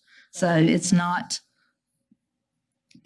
good news. I wish I could tell you that it was perfect news, but I've talked with MTS, with the management. They've brought on additional staff. They've ramped up. They've done that. if they bring on many more people, they're tripping over each other in there. And until they finish the actual cutting and grinding, you just cannot have but so many people in that facility just because of the way it's laid out. And when you've got the exhaust fans and the tubing and the exhaust systems to get it out, it's just not safe to have but so many people in there because it's too many trip hazards. So hopefully there's 2 frames that they're cutting out that he's told me that they'll be finished with that this week. So once they get that done, there should be substantial progress once they can get that complete and get moving around. But the wires are pulled, and then hopefully it should be moving along very quickly. Is it electronics, computers, is all that in? The wires are pulled, the computers are here, they're sitting there, they're still in a box, they haven't made the connections. Again, until the dirty work is complete, you don't want to pull that out of the box and do those connections yet. So until they do that, and the cutting into that precast it's just taken a lot longer, and that facility, nothing is square, nothing is plumb. The great door on the east end, I think they set it and removed it and reset it 3 or 4 times. It's not making excuses. It's just taking them longer to do it than what they anticipated. I think do you understand the frustration here? I think you do, but we're spending $47,000 a week. Commissioner Rebholz, Okay. There's not a person in this room that's more frustrated than I am, dating back to 24 months ago when this was dumped on me. So absolutely, I can tell you there's no one that's more frustrated than me. Have you been involved in this, Brian? Commissioner Richardson? Well, look, I'm beginning to get happy about this. And while I'm very disappointed in the way the whole project was handled, the way it come back, the subterfuge that was done, the fact that the commissioners weren't involved, the underhandedness that went on in shutting the jail down without notifying the commissioners, on and on I go. But at this point, folks, I've saved you $25 million because you got practically a brand new jail and you don't need to build a new jail. That deal is over with. Now, there's one thing that I need to just report as factual information. Of the 48 prisoners that Beaufort County has, 12 of them have been incarcerated more than 6 months. And that's my report to the district attorney this month. And I will say the district attorney has been cooperative when he becomes aware that things like this are going on. He usually moves and does something about it. So just think about it. If we tried people in a timely manner, and if the commissioners would put their shoulder to this, we need even less jail than what we've got now. So I'm beginning to I've got a smile on my face. While this has been expensive, it still did not approach $25 million and a whole boondoggle of moving the government out of Washington. Any more discussion? What, maybe I missed it. Is there a target date that we might have inmates back in? I'm not in charge of the inmates. Okay. I'm not BCSO. Well, when do you think it'll be available for? I'm still sticking to being complete by the 3rd week of August. Third week of August. I had stated previously, and that's what I'm doing, everything that I can to get complete. But So that's the again, 21st? 21st? All you can go is what they do. Our contract with Pitt runs through the end of the month. So if they're able to get the 3rd week of this month, then we'll be able to put them in there last week, and we won't go up on our $100. Well, the good thing is we're not having to. No. Our contract up at the end of the month No. for per inmate. Oh, per inmate over in Greenville. But have we got liquidating damages on Montgomery? We do if there's not a contract extension, but there's been all sorts of issues with that, so. Commissioner Waters? Keep in mind, this was not a normal award. This was not a normal design project. This was not a normal awarded project because we chose not to go through the normal procedures to award this contract. Stan, you got a question? You mentioned, Yes, sir. you mentioned something about some measurements being done wrong. Yes, sir. Did they do them themselves? Absolutely. They came here 3 different times to field measure. So they're responsible for those mistakes. Absolutely. Okay, we need to be cognizant of that going forward. I mean, if they want to hit us. I think we are. Extra money, that's what I'm saying, is that we're not gonna. Did you hear me? Extra money's not, No, extra money's not coming from them. Extra money's coming from Pitt. No, we're not. No, that's what I said, that if, it will be operating, and then they would come back and replace it. Would be on their dime, not on ours, no. You said that, they had to be in charge of making those measures. Yes, they did. Commissioner Waters? Yes. Yes, he did. Okay. Christina, Yes, sir. thank you. You're very welcome. Are we going to have a ribbon cutting, Christina, when we get this thing done? I actually hope that we have a ribbon cutting. I would like to invite the media so that each time there's a news story, they would stop showing pictures that are 10 years old of that facility and start showing some of the new pictures of the facility. I think that's a great idea. Better in there than it did. Yes. Christina, there will Yes, be sir. a day at which you formally turn it over to the sheriff though, right? When you say, look, we're done with this, we're turning it over to you, and that's the third week in 21st of August, right? You are intent on pulling me into this thing. It is my understanding that there's, Brian, you may have to help me out, that there's the Superior Court judge also has to be involved with something about an inspection of the facility. But we will. You can get the grand jury to inspect it. That's what you should do. My understanding, yes, I'm sure he pulls them back up here. Yes, but Yeah. I will continue working with the Beaufort County Sheriff's Office as we have been doing during this entire time to open the facility back up so that they can move back in. Well, what I'm really saying is on the, whatever the date is, there's a 21st or whatever, I do think you've got a great idea. We should do a press release and invite the press in before the prisoners get in the jail. That's a motion. With the caveat, no ribbon cut. I don't care to cut a ribbon. I'll cut one on my place next door. I'll support that, Hood, as long as there's a ribbon. I'm not going to fall for that, not having a ribbon there. Oh, no. Hey, I got an idea. What we all had shovels and hard hats. Are there security concerns? Are there, I mean, Motion on the floor. It's up to the sheriff to take it over after you turn it over to them and do whatever searches that he needs to do to make sure the place is for his benefit. So you got two things going on here. You've got your cleanup and you're turning it over to him. And before he puts prisoners in there, it's his responsibility to make sure the place is safe too. All those in favor, raise your right hand. The ribbon cutting. 6-0, motion adopted. What? I mean, for them, they want to go. For them to want to go, you don't have to go, just a ribbon cutting. We're down. Release on ribbon cutting. Thank you. Okay, thank you, Christina. We're down to item N, item for decision, Chief Deputy Charlie Rose.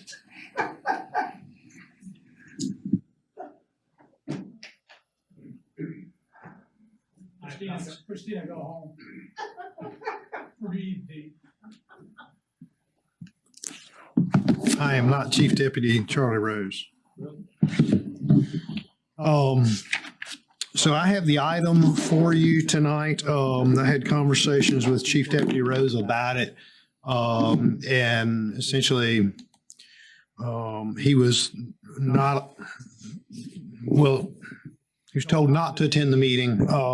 It's my understanding, but his comment was also that the Beaufort County personnel policy in its writing reads the county manager is responsible for administering the personnel policy. So he says that this is related to the personnel policy. So it was be my responsibility to do that. So I'm happy to present that to him. Obviously, this is a decision the board has to make. This is relating to vacancies. As you will recall, the board several months ago put a freeze on vacancies when vacancies occur in the county. We were to bring those back to you. DSS has done that on a couple of occasions and did that again tonight. These are they're actually 5 positions. When it was put in the agenda, they're only showing 4. but it's actually 5 positions that the sheriff's office has vacant at this point in time that they are asking the board to fill, to allow them to fill. One is an administrative assistant position. One is a school resource officer position. One is a telecommunicator position. The one you don't have is a deputy position. And then what they are calling a technology specialist position in 911. Now, let me explain that one. They currently have 2 vacancies at 911, my understanding. One of the telecommunicators, they're asking to fill that position. The second position, they're asking to take that telecommunicator position and reclassify that position to a technology specialist so that they can handle the additional computer work and all the other stuff they've got to do in the 911 system. So what they would like to do is take that grade 12 and make it a grade 25. Now I know we're going to get into a little back and forth on this, but I will tell you what my understanding of the law is and what we have been told in the past is that the sheriff has the exclusive responsibility to dictate the functions of his staff. If there is a job that he has and he changes the job description of what those people do, and it fits in another category that we have in our personnel policy, he can say, you are now doing this job and you are now in that position if he has the funds in his budget to do it. His funds in his personnel and benefits have been restricted by this board. So he only has a certain amount. He can't bring money in from his operating budget unless you allow it. They've looked at this and said that they can do this, and that's what they are requesting. Okay, number one, if they're requesting, then they need permission from us. So he's not all powerful. But are you referring to the statutes that say that he has charge of his staff? Yes, sir. Those 2 general statutes, they don't say staff. What do they say? They say his personnel. No, they don't. I mean, I have to pull it, but it says. Yeah, we'd have to pull it because we both need to read it. I know what it says. I've read it 25 times. What does it say? It says deputy. Okay. It only applies to the deputy register of deeds, which is appointed directly by the register of deeds and is the same as a register of deeds. So they have control of that. And the same law applies to the sheriff and the sheriff's deputies, not his staff. Commissioner Richard, I'll just tell you that in my conversation with the county attorney, my conversation with Carol Malonzi, who's an attorney with the School of Government, what they tell us is it's pretty clear. The sheriff has control over his people. That's not what the law says. Well, if there's semantics about people and deputies. No, there's not semantics about it. A deputy is the same as the sheriff. A deputy register of deeds has the same powers as the register of deputy of the register of deeds. And those people need to have confidence in whoever they appoint to be a deputy to stand in for them. But the rest of those people are county employees. Now, we get ready to go round and round about this again. I am not Chief Deputy Rose, so I'm not here to get. I don't believe what the sheriff tells me. See, unlike you, I don't believe what the sheriff tells me because I know better. Well, I take people for their word to tell me the truth, and until we find out they're not. Now, my understanding from the law is that the sheriff appoints his folks that work for him. He has sole control over that. I tell you what, let's do. Let's get the statute at the next meeting and let's read the statute. Clerk, would you produce the statute at the next meeting? Because I know what the statute says. The chief, the does it say deputy? The ones I've read say. Okay, I need a copy of that. No, it says deputy. It doesn't say employees. It says deputy. Commissioners may fix the number of salaried employees in the offices of the sheriff and exercise, and I skipped over registered deeds, and exercising the authority granted by this section, the Board of Commissioners is subject to the following limitations. Number 2 is each sheriff and registered deed elected by the people is entitled to at least 2 deputies who shall be reasonably compensated by the county. Each deputy so appointed shall serve at the pleasure of the appointing officer. That's the sheriff. Right. So where are we talking about staff and secretaries and people that do telecommunications as he can hire and fire them that they're not county employees? Where does it say that? It doesn't. It never did. I've been here 24 years, folks. I've seen a lot. It does say. Well, why don't we just present that at the next meeting? I'll ask the clerk to present that as an agenda item at the next meeting, and we can all read it and see what it says.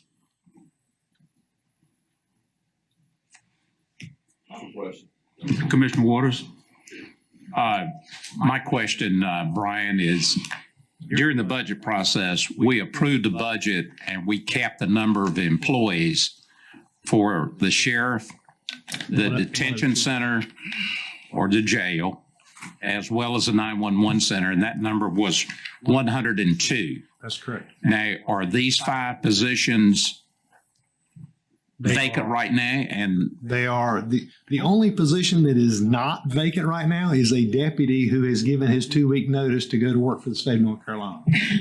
That one is not currently vacant, but it will be in 2 weeks. So they are asking permission to go ahead and fill that one as well. That's the deputy position. but we're not going above the 102. No, sir. These are all existing positions. They're within the 102. Okay. No new positions. The other point, I think what Commissioner Richardson is talking about is the one where we're talking about the big change in the grade. Yes, sir. I mean, the other ones are positions that have been approved. Yeah, that's right. But I want to know, what does Joseph Knox do over there? We're paying him a big fat salary, $60,000 a year or something. What does he do? He is a technology specialist as well. Oh, wow. So he's been doing this work, hasn't he? Well, I can't speak for the sheriff and what his folks do, but my understanding is with the body cameras and all the other stuff that they're doing, this is a person that would be dedicated to the 911 center. That's my Let's go back and get into the nitty gritty of this thing a little bit. I believe that you said that the chief deputy had been told not to come to this meeting. He was instructed, the sheriff told him not. See, the sheriff hasn't been in front of the Board of Commissioners now in about 3 years. And the chief deputy stopped coming about 6 or 8 months ago. And what I'm saying as a commissioner, if you guys have got any guts about you at all and looking after the public's money, instead of listening to what the sheriff tells you that you supposedly have to believe because the honorable sheriff said it, this is not an honorable sheriff, number one, or he would be in here in front of us and he wouldn't be telling his people not to be here. You will table this until the sheriff makes an appearance, if you have any guts at all in representing the public.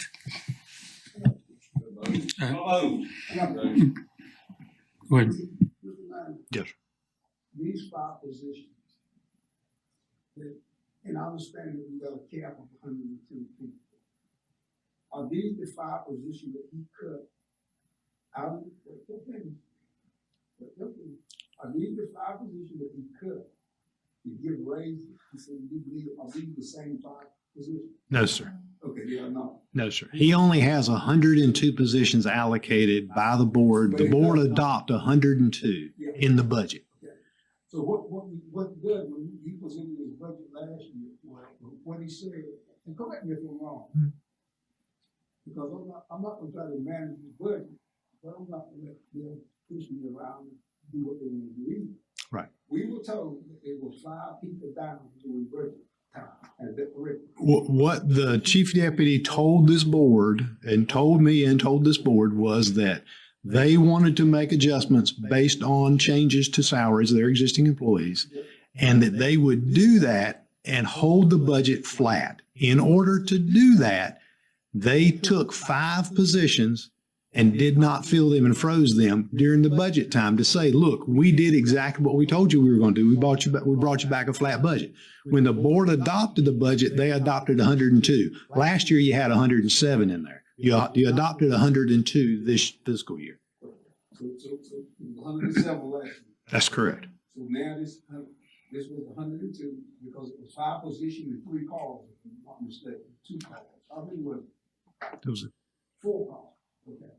So, but these 5 is not involved. That's correct. These 5 are part of the 102 that are vacant. 97 right now employed and he wants to get back to 102. But the thing, I don't have a problem with filling this position for him. Because this deputy that's leaving, withdraw his resignation and getting stuck out there. So I don't have a problem with keeping it forward. I mean, if that's sticking to his cap. The 102. 102. We'll not go over that 102. Problem is the position that they're wanting to upgrade, we don't have good answers on that. You know, a position was created for the sheriff's political friend, Joseph Knox, at $60-something thousand a year while he went to the university, while he went to East Carolina University, and Lord knows how that payroll worked out. So what does that guy do? You know, why can't he take care of the technology? The sheriff's got 100-something employees. One technical guy should be able to take care of all of that. Why do we need more technical people doing this? And the motion is on the floor that says that we don't approve this until the sheriff appears to answer questions. And that's what we need to be doing in our job of looking after the county's money, because he's wanting to create another position that pays a lot more money than a position that he had. And we have a duty and an obligation to the public to make sure the money is spent a whole lot more responsibly than the sheriff has spent it during the last 6 or 7 years. Commissioner Waters. I'm going to oppose the motion to table. I'm sort of like Commissioner Booth. I'm in favor. It's in the budget to approve the 4 and exclude the 1 that you're talking about, the technology specialist. Sure. Stan. Discussion, please. Yeah, the technology is something I have a lot of inner knowledge about. I'm like hood, who knows, God, 99% of those people in this county, they look just clear eye.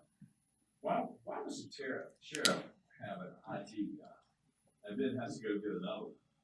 When we have a county that has maybe 1 or 2, maybe 2 IT people, and they handle a lot more work than the sheriff's people do. And I will argue you could roll the sheriff's IT into our county's IT and save even more money because of economies of scale. I don't understand a sheriff having a separate IT person. That just makes absolutely no sense to me. Me understanding IT, probably more than anybody in the sheriff's office. Me understanding that. Why does he need an IT person? Anyway. And now we're going to get 2. I mean, I would vote against him for that. I haven't had the opportunity to vote against that yet. Now I get the opportunity. Good. Well, let me back up, Stan. Entertain this thought. I'm just talking right now. What Frankie has said probably is the way to do this, and that is to approve the 4 positions and leave the IT position out. We're not approving that. And let the sheriff come over here and explain to us why he needs all this stuff. I'm willing to withdraw my motion and go in that route, because that accomplishes what I'm trying to accomplish, which is to keep the sheriff from continuing to bloat his budget. If you recall, those 5 positions that he surrendered were actually phony positions. They never existed. That was the $250,000 or $300,000 that he took and gave the $5,000 and $10,000 raises to his employees without the commissioner's approval. Boys, you got a problem with this sheriff. You'd better sit up and take notice. This thing's only going to get worse. But I'll withdraw my motion if you withdraw your second. I will withdraw my second, understanding that we all understand this motion is going to take that IT person out. Right. Okay. Well, okay. So we're on a different level here. Say it again. That's good. Yeah. Make the motion. Well, You got to make the motion. Motion. I'll second Your it. motion. All right. I withdraw my second. All those in favor, raise your right hand. 6-0, motion is adopted.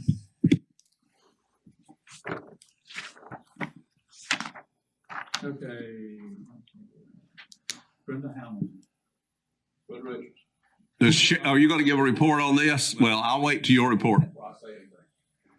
They have an update from the chief deputy. He emailed me this afternoon. It's from Jim Van Lanningham. Says, I spoke with Ginger this AM. This was an email that was dated July the 29th. Ginger's the lady at University of Florida. I spoke to Ginger this AM. She has done some testing on the nutria, which is not yet completed. One of her team members, Dr. Bird, has asked her to swab areas on the nutria that other than the wound itself for more DNA testing. She was headed to the lab to do that today. She will then begin testing the flashlight next. She is looking for large cat, bear, and canine DNA. She will then move on to DNA test the swabs that we took from the victim's scalp. Well, I'm going to withhold my judgment on this thing. I'm glad to get this report. This thing's moving incredibly slowly. This family deserves more than this, and we need to give them more than this. So thank you for that report. Down to tax bill report, Hood Richardson. Could we take a slight 5-minute break? Recess for 5 minutes.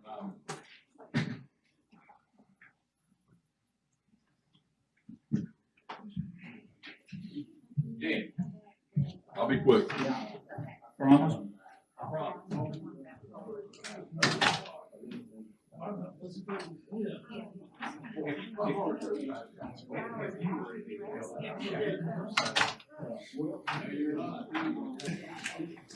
Cost of operating Beaufort County Schools, Hood Richardson.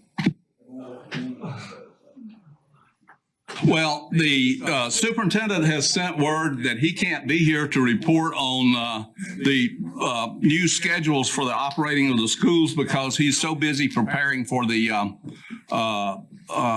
storm. And I've talked about this earlier for the hurricane. So he's on the agenda for next month, and we'll take a look at where these costs are because he's getting $17 million a year from us. So how is he spending that $17 million? He really doesn't want to tell us, but we're going to try to pry it out of him. So that'll happen next month. Yeah. Okay, we're down to item for decision P, no wake zone request, Commissioner Waters. Thank you, Mr. Chairman. I had a request from one of the citizens, Mr. Dick Adams in Bath, concerning the possibility of a no-wake zone. And there was a petition signed. This was dated May of 2020. And I'll just read the introduction. It says, due to the annual increase in the use of watercrafts and the increase of the speed of which the crafts are capable, each have become safety issues and are causing deterioration of piers and bulkheads of property owners. We request that the commissioners move forward to establish a no-wake zone in Bath Creek by the beginning of the summer traffic. And we know that that's impossible because we're in the month of August. But anyway, that was signed by 18 landowners. In doing my research, I talked with a few of the people involved in the town of Bath government. And let's see, on July the 13th, they brought that up in discussion. They had a vote, and the vote was 4-1 in opposition of a no-wake zone. The North Carolina Wildlife Commission came down and reviewed and declined, and I'll call your attention to page 338. The summary was the portion of Back Creek from the bridge to the mouth is limited amounts of residential traffic and or recreational activity, as well as limited navigational hazard. A boating incident is less likely to occur in this section of the creek. This was dated June the 22nd, 2020 by Officer Nelson. In addition to that, I've not had conversation with the owner of the quarterdeck, but I understand that he also is in opposition to the no-wake zone. So we do have, I think, 3 or 4 here from Bath. And Mr. Chairman, if you would allow maybe one of them to come up and speak for no more than 3 minutes, I would appreciate it. This is unusual for us to do that, but if you can pick one person to come up, we'll give them 3 minutes, and then there'll be no discussion, just make your presentation.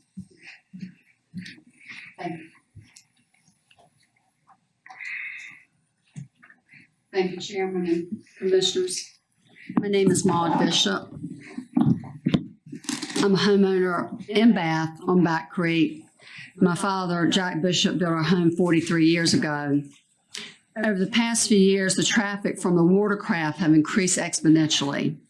This is causing a safety hazard in this narrow little body of water. The mouth of Back Creek, and I happen to be located directly on the mouth of Back Creek, is only about 500 feet across. In past years, I could safely enjoy water activities with my child and his 11 cousins. Now it is unsafe for me to kayak and paddle boat across the creek with my 3 young grandchildren. Had I known there were nice monitors here, there'd now be a picture of my 3 young grandchildren up on those monitors, by the way. This past spring, a community member from Bath was fishing from his boat near Back Creek Bridge. He was on the bow of his boat, untangling fishing lines. A speeding boat went across his bow, knocking him out, and he fell, fortunately, back into the boat instead of into the water. Boats and jet skis come into the creek at speeds as high as 50 to 60 miles per hour now.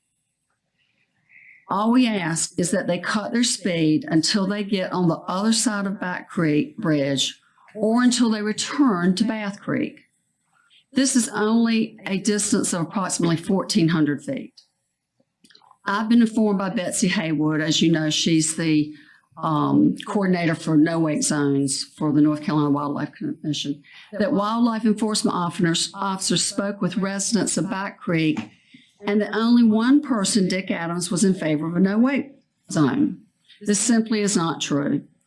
Mr. Waters, my calculation of the signatures is 20 signatures, and you said 18. It's based on the one that's in our book. Okay, I think there's been an updated one, which we can certainly get to. But Mr. Adams has 20 signatures of the 23 residents affected by this area on Back Creek in favor of a no-wake zone. So it's 20 of 23. As I still work full-time in Greenville, I rent my home in Bath some. This has been one of the busiest retail seasons I've ever had. And I'm happy to say that all my guests do stimulate the economy of Beaufort County. That being said, just this morning, I received a text from my renter who was checking out, and this is it here, I printed off.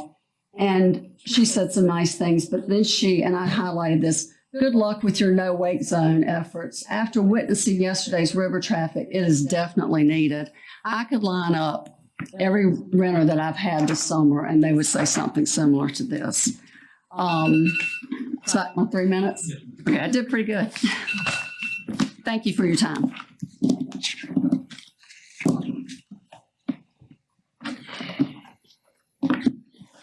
Thank you.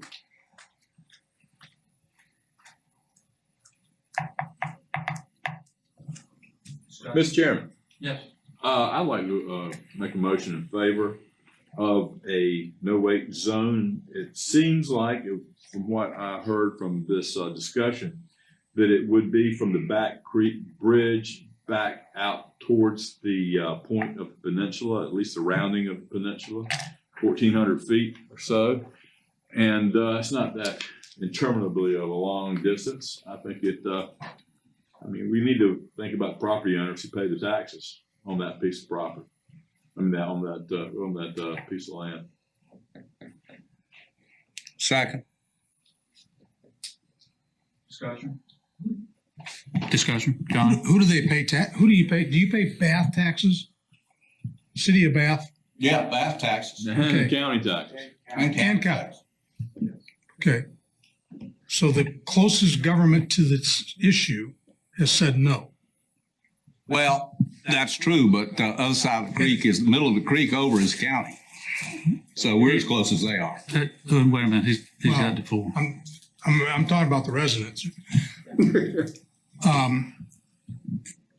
Do you think if you went back with your 20 people to the state, that would make a difference? Because you said that they told you that they only had one person that said they weren't were in favor of. Yeah. And spoke. I don't know the answer to that. Honestly. Could I answer that? Mr. Chairman? No. We give one person. I apologize. I can answer. You don't know that one. I can answer that. There's a lot of hearsay in this. There's been a whole lot of untruths told here tonight. And for those of you that don't know, Ed's been here for a while, Stan's been here for a while. You three guys haven't been here for a while. The state empowers the county on bodies of water within the county to put no wake zone. The Beaufort County Commissioners, instead of going out and doing a study of the whole county and putting them on, we wait for local petitions. We have never turned down a local petition for a no wake zone. Tranters Creek is a great example of it. So, and these are always safety issues. I myself have seen speeding boats that make huge waves in Back Creek. So there is a safety issue in Back Creek in the area that these people are talking about. And this is sort of a non-issue, and that citizens have petitioned for it. The citizens have petitioned for it, would never have petitioned for it unless they felt like they were in danger of some kind. And it is our duty to see to it that they are served. Now, the way this works is, and please tell me if I'm wrong, but the way this works is, we approve the petition. It's up to the petitioner to see to it that the enforcement signs are put up. And then wildlife has no choice but to enforce them. Now, how this officer wrote the report that he wrote, I've been on Back Creek plenty of times myself, and it's a phony report. It's a political report. Mr. Richardson, you're absolutely correct. The time I've been here, I have never voted not to approve a wake zone. But we also had the blessings of either the citizens or the towns. And if that's right, the citizens, and this time the town voted against it. Is it possible that we could let them go back to the towns and see would they reconsider their decision? Well, for those of you who have been around for a while, politics in the town of Bath are quite a bit different than politics anywhere else. We need to forget about the politics in the town of Bath. Well, that's the reason. Because you'll never, excuse me, because you're never going to get anything but one person backstabbing another person, because that's the way it works. The right thing is to provide safety on Back Creek. That's what the issue is. And whether we're going to provide it or not is up to us and not the citizens of Bath. And I agree with you wholeheartedly, and I don't want to get into politics of Bath, but I also want to follow my directions, which I've been doing, and I don't care how they feel. If they come back and say yes, we support a wake zone, I'd make the motion.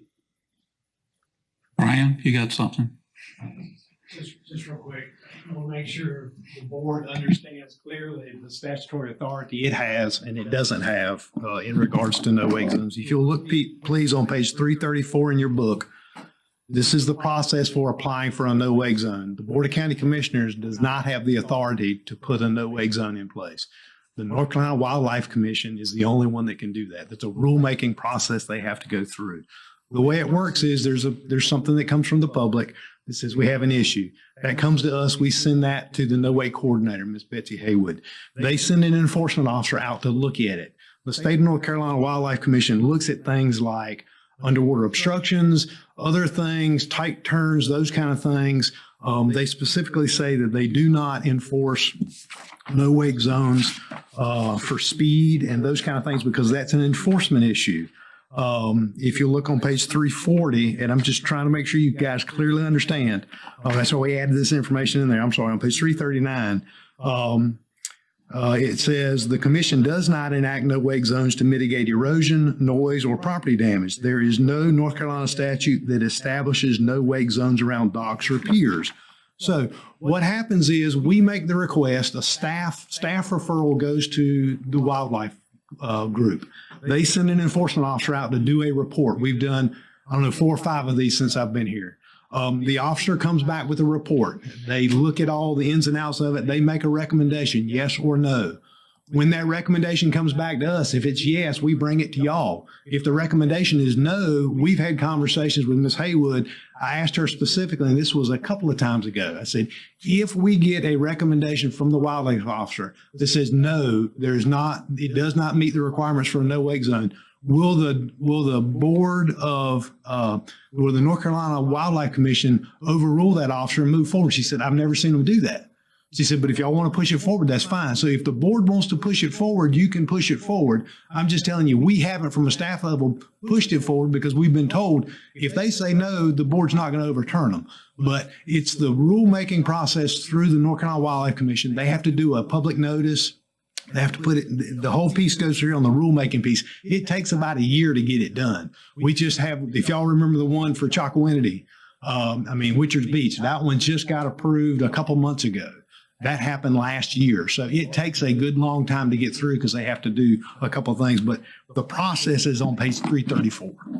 Well, I understand. I appreciate the report, but since when does the opinion of one wildlife officer who may not be feeling good that day overrule the Board of Commissioners? If we think this is a safety issue, we need to do the right thing and push it forward. And if wildlife wants to fight us on it, that's up to them, because there's a whole lot of politics goes on within wildlife, and the people that want to push this thing through politically certainly have the wherewithal to push it through. But it's a safety issue. It's never been said that it was anything but a safety issue. So I'm vote for it. I have a question for the manager. I looked through here and I didn't see. Okay. Somehow in this conversation, I heard that the county commissioners had the ability to authorize no-wake zones. But now I'm hearing what we don't have. You do not. Okay, so what are we voting on? So that's why it's in front of you right now. That's why the project is here in front of you, to say whether you want to push this forward to Ms. Haywood to put in front of The commission? Wildlife Commission, for them to rule whether they want to proceed with the process of rulemaking for a no-wake zone. Can I? Yes, ma'am. Okay, Brian, I looked through here quickly, and of course you've looked at it deeper than I have. Does it say anything where it's an adjoining municipality or be it a village has any bearing whatsoever, or is it the county that has the governmental gravitas to push us forward? It can be any unit of local government. The town could have pushed it through, or the county could have pushed it through. The reason we reached back out to the town was because we were trying not to get the two boards crossways with each other. Yeah. Sometimes that happens. Well, I mean, we tried. I mean, we the Beaufort County Commissioners are the largest governing body in Beaufort County, and we're a body politic of the state of North Carolina, which is the town of Bath is not. And these people came to us. I'm looking at 275 yards wide. I don't think it's 275 yards wide. That's almost 3 football fields. Back Creek is very narrow. Yeah, it's very narrow. And again, wakes can destroy property. Well, and there's a safety issue. Let me finish. There's a safety issue as well. I think what we do is we go ahead and put our vote on the line, either to help these people or not help these people, to further them along or send them a message to go home. Do one or the other. Well, I think Stan is right, and that's what I wanted to say. I did say that the county commissioners have the wherewithal to create a no-wake zone, because if you look at that chart, John, it's not going to happen unless we support it. So we have the power to kill it or make it work. That's our power. And it's not going to work unless we approve it. If you kill it right here tonight, then you have denied these people public safety. And that's up to you to do whatever you want to do. But it's not going to happen unless the commissioners support it. That is very clear. Time to vote. Do you have one comment?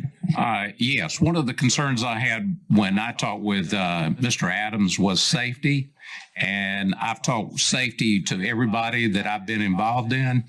And the fact that the owner of the quarterdeck is opposed to it, that's the most critical area there. I mean, that's where people really have to slow down because of the bridge and because of people trying to go in there, in and out of the boat ramp. The fact that we've got the owner of that, and then we've got an elected group. I mean, I feel like that we're slamming the town of Bath, the elected officials, when we try to override them. I think the citizens need to go back and ask the town of Bath to reconsider it.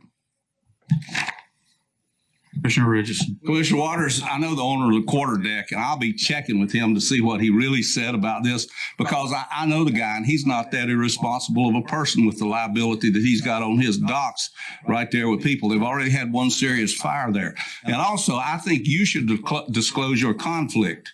I understand that your brother owns property that fronts on Back Creek. No. He does not.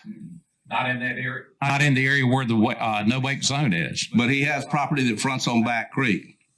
On Bath Creek. He has property that fronts at Bath Creek. Bath Creek. Okay. His lot is right next door to Eddie Smith's property. Okay. So I don't consider that a conflict. Based on my training, I would have to have some direct cash intrusion into my checking account. Unless you're going to put it in there, it's not a conflict. I was just trying to clear your ethics up and make you into a clean person. Time to vote. Well, I've not been required to take special ethics class like you have, Commissioner Richardson. If you want to swap insults, we'll do it. I'm ready to go, because Frankie, you told these people you'd support this tonight, and you lied to them. All those in favor, please raise your right hand. All those opposed? Passes. 4-3. It can't be 4-3. 3-3. 3-3, I'm sorry. We have a 3-3. commissioner that's not here. Has he been excused? There is a point of order here. That's right. Yeah. The Point of order. Commissioner Langley has not been properly released from voting tonight. So this motion passed by 4-3. The board has to vote in order for him to be excused, and the board has not voted. Now, if anybody wants to overrule that, right now is the time to fight it. Don't leave this room and pull some behind the rules scene. Let's settle this right now.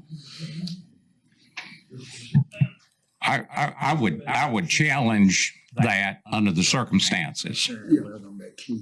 I would think that if we had voted it again, and we would have excused him because of the death in his family. We did not vote to excuse Commissioner Langley.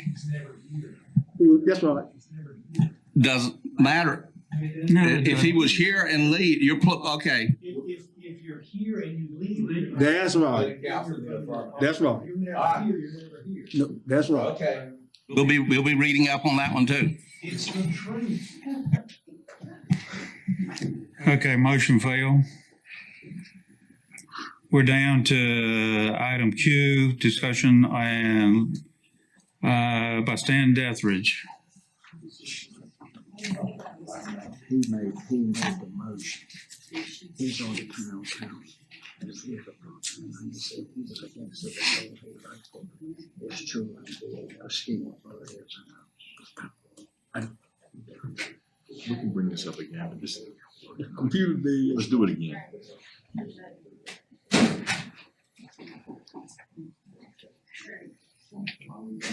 All right.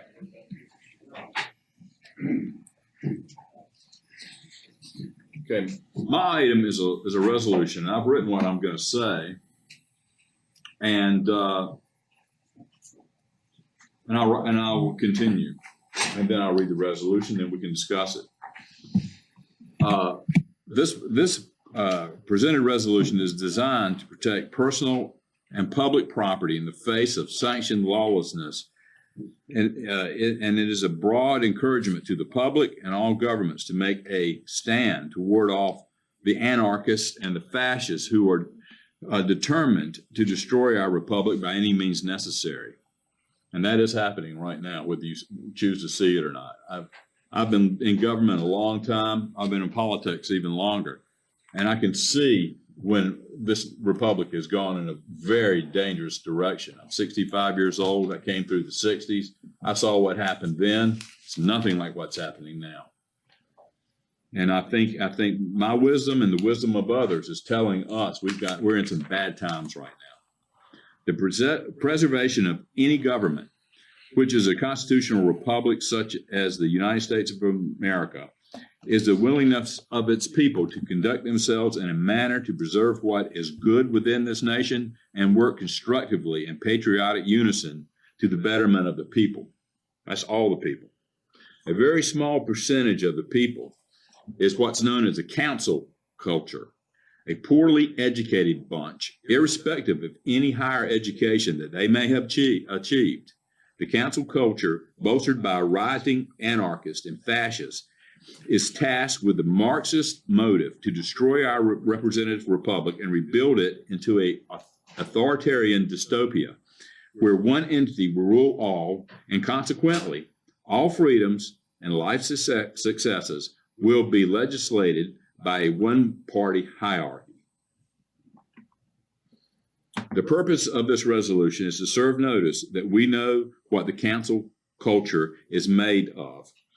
We are learning of it firsthand, of their methods, their motives, and their resultant mayhem playing out each day on the responsible news outlets, at least the ones that are run by journalists that still respect the First Amendment.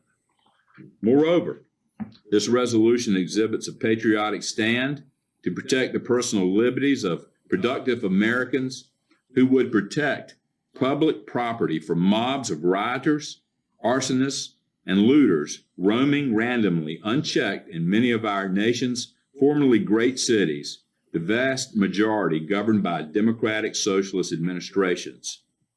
Okay, now for the resolution.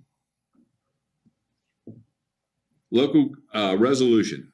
Local government should rightly be resolved to neutralize the council culture to preserve the republic. Whereas, Beaufort County citizens enjoy the benefit of protection from lawlessness as they are the represented component within our constitutional republic. We're the civil liberties of American citizenship, purchased by the patriotism of those that have long protected our people and guaranteed by our United States Constitution, is now coming into question as a sustainable element within many of our local governments. And whereas, after more than 10 weeks of abject lawlessness, riotous mobs formed under the guise of peaceful protest, then acted in a felonious manner to deny the civil liberties of others, thus terrorizing those who live in these accosted neighborhood zones by destroying, burning, and looting the property of others while inflicting physical harm on the most defenseless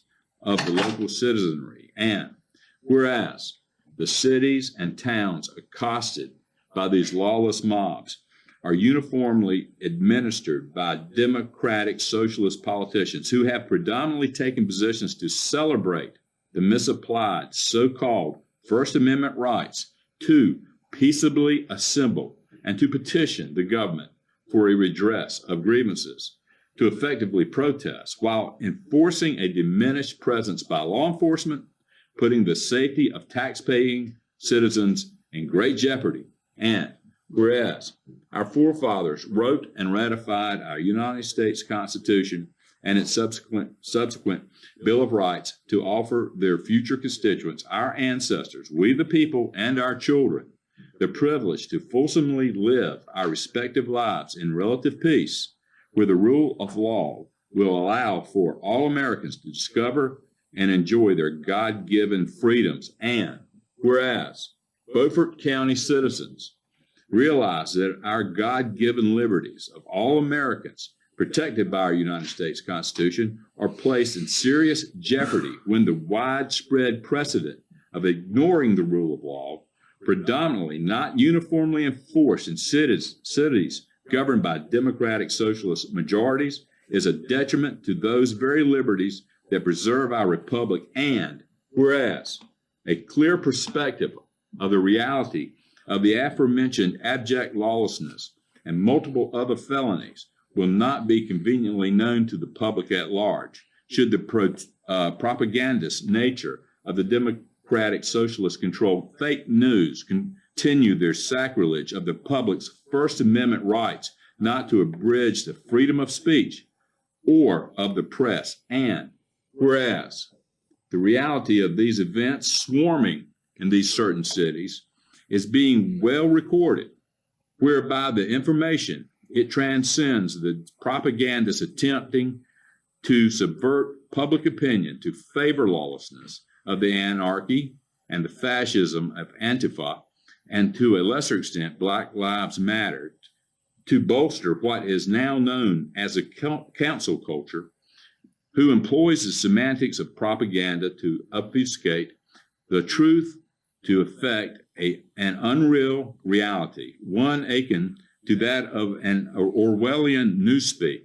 whose ultimate plan is the erase and then rewrite of the history of our republic. And whereas the children of the cancel culture are the useful idiots of the anti-American left and their socialist agenda, regardless, even if our education system has failed them, there is still no excuse for their sophistic, irreverent, and dangerous behavior in respect to our republic's survival.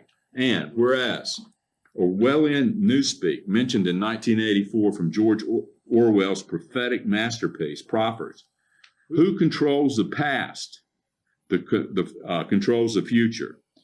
Who controls the present controls the past, which now, prophetically speaking, is the manifested goal of today's propagandists, administering the democratic socialist controlled fake news outlets, who believe that they can control the message and eventually the will of the people. Therefore, let it be resolved that the Beaufort County Commissioners recognize the concerted effort by the Democratic Socialist controlled media to mislead the public in favor of their political ambitions to destroy our republic, in favor of the remaking of the United States of America into a nation that no true patriot would recognize. And let it be further resolved that Beaufort County's commissioners are resolved to protect the civil liberties of all citizens by enforcing all of our laws, thereby expecting all politicians in these United States to assume their sworn responsibility to likewise do the same, thereby properly restoring order from the perspective and overwhelming chaos resulting from the sanctioned, ongoing lawlessness and continued anarchist insurrection in cities predominantly governed by democratic socialist majorities. That's it. I look for you guys to vote on it, to pass it. We send it to every governing body in North Carolina and our delegation in Washington, D.C. Second. Discussion. Ready to vote? Ready. All in favor, raise your right hand. All opposed? 4-2. Who wrote that thing, Stan? I wrote it. I wrote it. No, Patriot you wrote it. didn't. What? You went way overboard. Yeah, You did. this is a way overboard Yes. situation. If you got down to just the last two, Nah, this you is could have serious. had a chance. This is serious, man. But that's- serious stuff. Huh? This is serious. Okay, we're on. Might not be serious to you, but it is Yes. to me. I Yes. see a second item here. I like a point of clarification. Sure. Wasn't he on the losing end last week when he voted? Didn't he vote? He lost about recycling last week.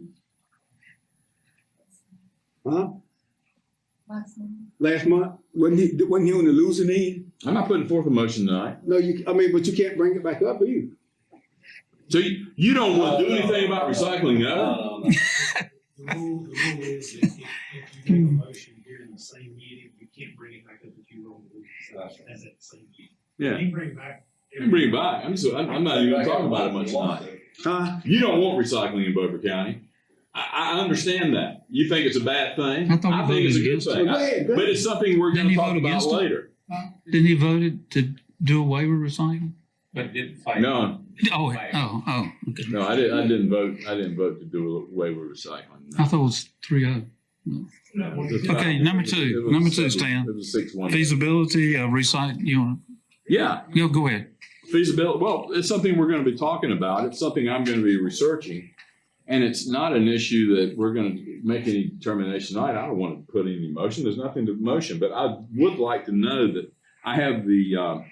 I know Ed's not interested, but some of the rest of you commissioners may be interested in a full-throated endorsement of finding a way to recycle and make it work. And I think it's going to have to be a regional plan. It's not going to work just for Beaufort County.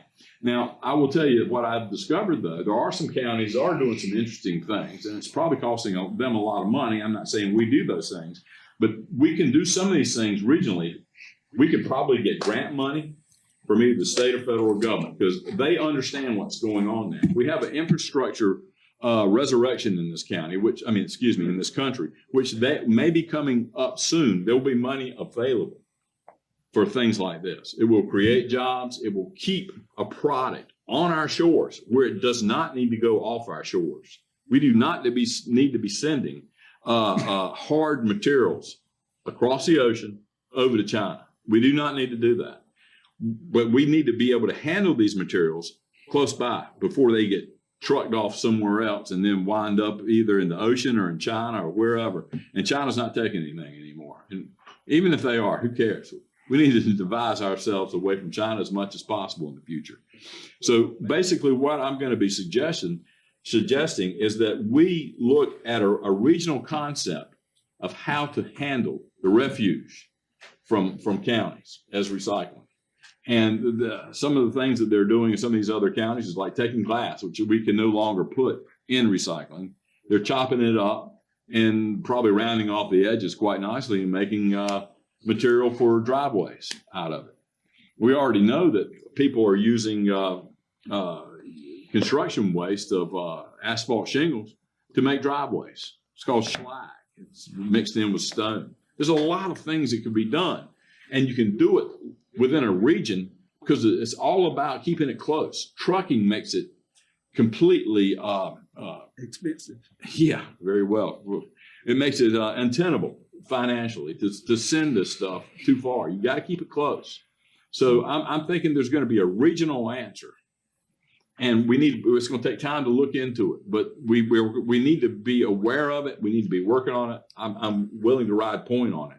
But I'm looking to bring it before you commissioners that have an open mind and would be willing to be interested in something like this. Aren't we going to have this workshop? Well, yeah, we can talk about it in workshops too. That'd be great. That's what I think. Yeah, I think it's a wonderful thing. You go do your work. I'll do my work and bring it back. Okay. We've got somebody that's going to attend. That's an expert. I say an expert. Did we not, Brian, that's going to be here? Is it Thursday? Thursday. Good. I think we need to invite the rest of the commissioners. I mean, it's public. Invite them to come and attend. Have you talked to ECVC yet? No, I have not. So, See? you know what? But I don't see that as a solution. Well, you don't know because you haven't even talked to them. I'm looking kind of beyond that. But what would you have me talk to them about? About exactly what they are accepting or not, because according to David's, they're accepting everything but pipes. Okay, so you're getting that from David's. Okay. We're not getting that from Christina. What? Yeah, I know they're not taking glass, but there's other stuff they're not taking too. They're not taking paper products, except it's corrugated. That's where he takes his. Okay, we'll talk about that at the meeting. Yeah. Okay, good. We'll talk about what is going on this month about recycling, because it's all changing every few weeks. Go onto the website for the North Carolina Department of Environmental Quality. Yeah. And take a look at what the prices are for recycling material. Okay. Okay. And that's the finished product. But that's going to be changing too. Everything's changing. Everything's in a state of flux right now. That's for sure. I mean, I'm looking at a big plan for. I would fix Beaufort County. Well, no, this is fixing Beaufort County, but how would you fix Beaufort County if you don't have a big plan? You're going to have a big plan to make it all work. Because it's not working now and it just came up just like that and it's going to come up again. I don't think you're going to be able to go back to the way you were, first of all. Yeah, if you think maybe it's just me looking, I've been doing this a lot of years, maybe I'm just looking forward. I don't think you'll ever be able to go back. You're just guessing. No. I've been doing this a long time, John. John, I don't. is pretty accurate. Stan. I'm accurate about what's going on in this world right now, in this nation. Stan, I'm very accurate. you're out of You order, guys could be Stan. wrong. Stan. We got a workshop coming up. Oh, okay, very well. Okay, thank you. All right, Brian. Thank you, Mr. Chairman, members of the board. This item is a request for overtime pay for the Health Department Fair Labor Standard exempt nursing staff. You have attached in your agenda item section 23 of the personnel policy, which authorizes the county manager upon recommendation of the department head to allow Fair Labor Standard Act exempt employees to accrue comp time. It further allows for monetary payment for exempt employees during times of natural disasters when emergency response and disaster recovery is required, and the county is under a declaration by the governor and or the president. The health director has 3 exempt nursing staff who are working on COVID-19 testing and tracing. Due to the extreme workload, these staff members are unable to take off the accrued time that they're getting, their accrued comp time, and are subject to losing that time based on policy. The county is currently under a local, state, and federal emergency declaration related to COVID. The health department, the health director is recommending, and I am seeking the board's concurrence in paying overtime to the 3 exempt nursing staff of the health department who are working during the COVID emergency. To date, those hours are $284.50, which is approximately $13,715. So, thank you. Second the motion. Discussion. Of course. All those in favor, please raise, wait a minute, go ahead. Can you use some CARES money to? Ultimately, it would float around that way, yes. You good? All those in favor, raise your right hand. 6-0, motion adopted. Go ahead, Brian. Second item I have for you is the Essential Single Family Rehabilitation Loan Program for 2019. These are the bids that came in for, you'll see on page 350, there were 4 cases of houses that were eligible for rehabilitation. These are homes that, or these are property owners who have to qualify under certain conditions, elderly, other conditions. They have been approved under that program. These were the bids that were received. 3 of those, the low bidder was B&B Construction of Chalkwinity, and the 4th case, Blair Shores Builders, was the low bidder. They're out of Plymouth, I believe. The total amount they can be is $30,000. So the recommendation is to award the first 3, case 1, 2, and 3, to B&B Construction of Chalkwinity at the prices listed, and to award case 4 to Blair Shores Builders as long as that scope of work can be renegotiated down to $30,000 since they were low bidder on the original bid. So moved. Second. Discussion. One comment. I sent an email to Brian. I questioned case number 1 with the Plymouth address, and he pinpointed with GIS, and it's off of Highway 32 with a Plymouth mailing address. Thank you. Discussion. All those in favor, please raise your right hand. 6-0, motion adopted. Last item I have for you is a request for golf cart regulation. You have an email that was sent to Chairman Evans and Commissioner Dethridge by a citizen requesting the consideration for allowing the operation of golf carts in neighborhoods and roads surrounding River Road where the speed limit is 35 miles per hour or less. You also have attached in your agenda a copy of North Carolina General Statute 153A 245 that addresses that regulation. It is my understanding that the ordinance regulating this can be specific to neighborhoods or specific roads and does not automatically apply to the entire unincorporated area of the county if you so choose. I've got an email into the folks at School of Government, had a conversation with the city manager for Washington. They actually have that in place. And he said it was his understanding as well that it could be in specific areas if you wanted to do that. So if the board wishes for us to move forward with developing such an ordinance and in particular places, we would need to know that.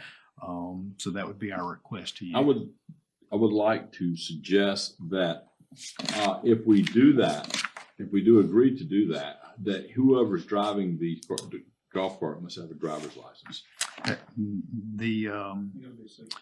I'm not sure the statute says you have to have a driver's license. I mean, I don't know. It's an ordinance. Couldn't we? A golf cart. We can require that as an ordinance. Golf cart is not a motor vehicle. But we still require that. That might be in the office. Well, I'm not gonna support this thing anyway, because this is dangerous. They put kids out there, people with no experience. And while a lot of people think it's fun to get out and drive these things around, It's a hazard to traffic, and I'm not gonna vote for something that's gonna kill somebody. It's one thing on private roads, but on public roads, even though it's not like you said, a vehicle for the road, again, what'd you say, it's not a vehicle that's normal? Not a motor vehicle, on a road for motor vehicles. I think it might be good and would lessen the liability of the county and probably the people themselves, should they have a license to drive. John? It shows a certain maturity. Brian, let me give you a way out. I'm just answering. There's a House Bill 179, okay, that covers something called low-speed vehicles, okay, up to 35 miles an hour. This is a state regulation that says throughout the whole state, you can use a low-speed vehicle. Okay? It requires a driver's license. It does require them to have headlights, stoplights, turn signals, taillights, reflectors, parking brakes, rear view mirrors, windshield, speedometers, seat belts. It is not taxed like a vehicle. And I can tell you for sure, this came up when I was at Cypress Landing. We made an application, and Hood, you turned it down then. Yeah. Because of it being, the county didn't want to assume the liability of creating a ordinance and then have the liability be on them. You said just use the state. So that's an existing statute? Existing statute, Okay. state law, House Bill 179. Great. Do you know which session that was? 2019. Mr. Chairman, along the lines with that, that's where he's talking about is exactly where most of the places that this has come to have wound up. And the big complaint on that is, by the time you get all the gear on that, you've got a pretty expensive vehicle. And that's what people complain about. They want to take a dune buggy and drive it up and down the street. And that's very dangerous. And John, I think you're right. I was thinking about where people wound up. I didn't know about the statute. But I know in the cases in the past, that's where they wound up. So there is no motion. There is no motion. Well, are you saying there's not necessary for a motion? They can do it anyway without us. Yeah, Yeah, it's the law now. We don't need to do anything. very well. Okay, we're down to Katie.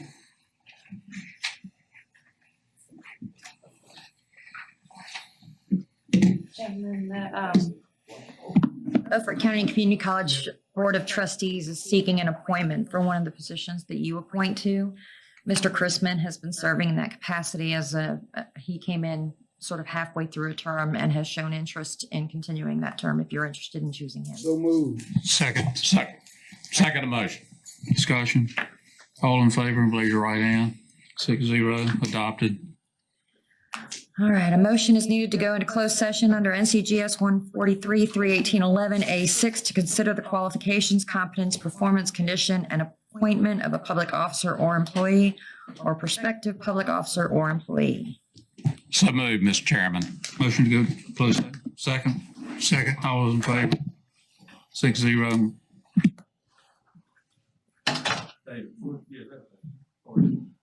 All right, let's do it. Need a motion to come out of closed session. So moved. Second.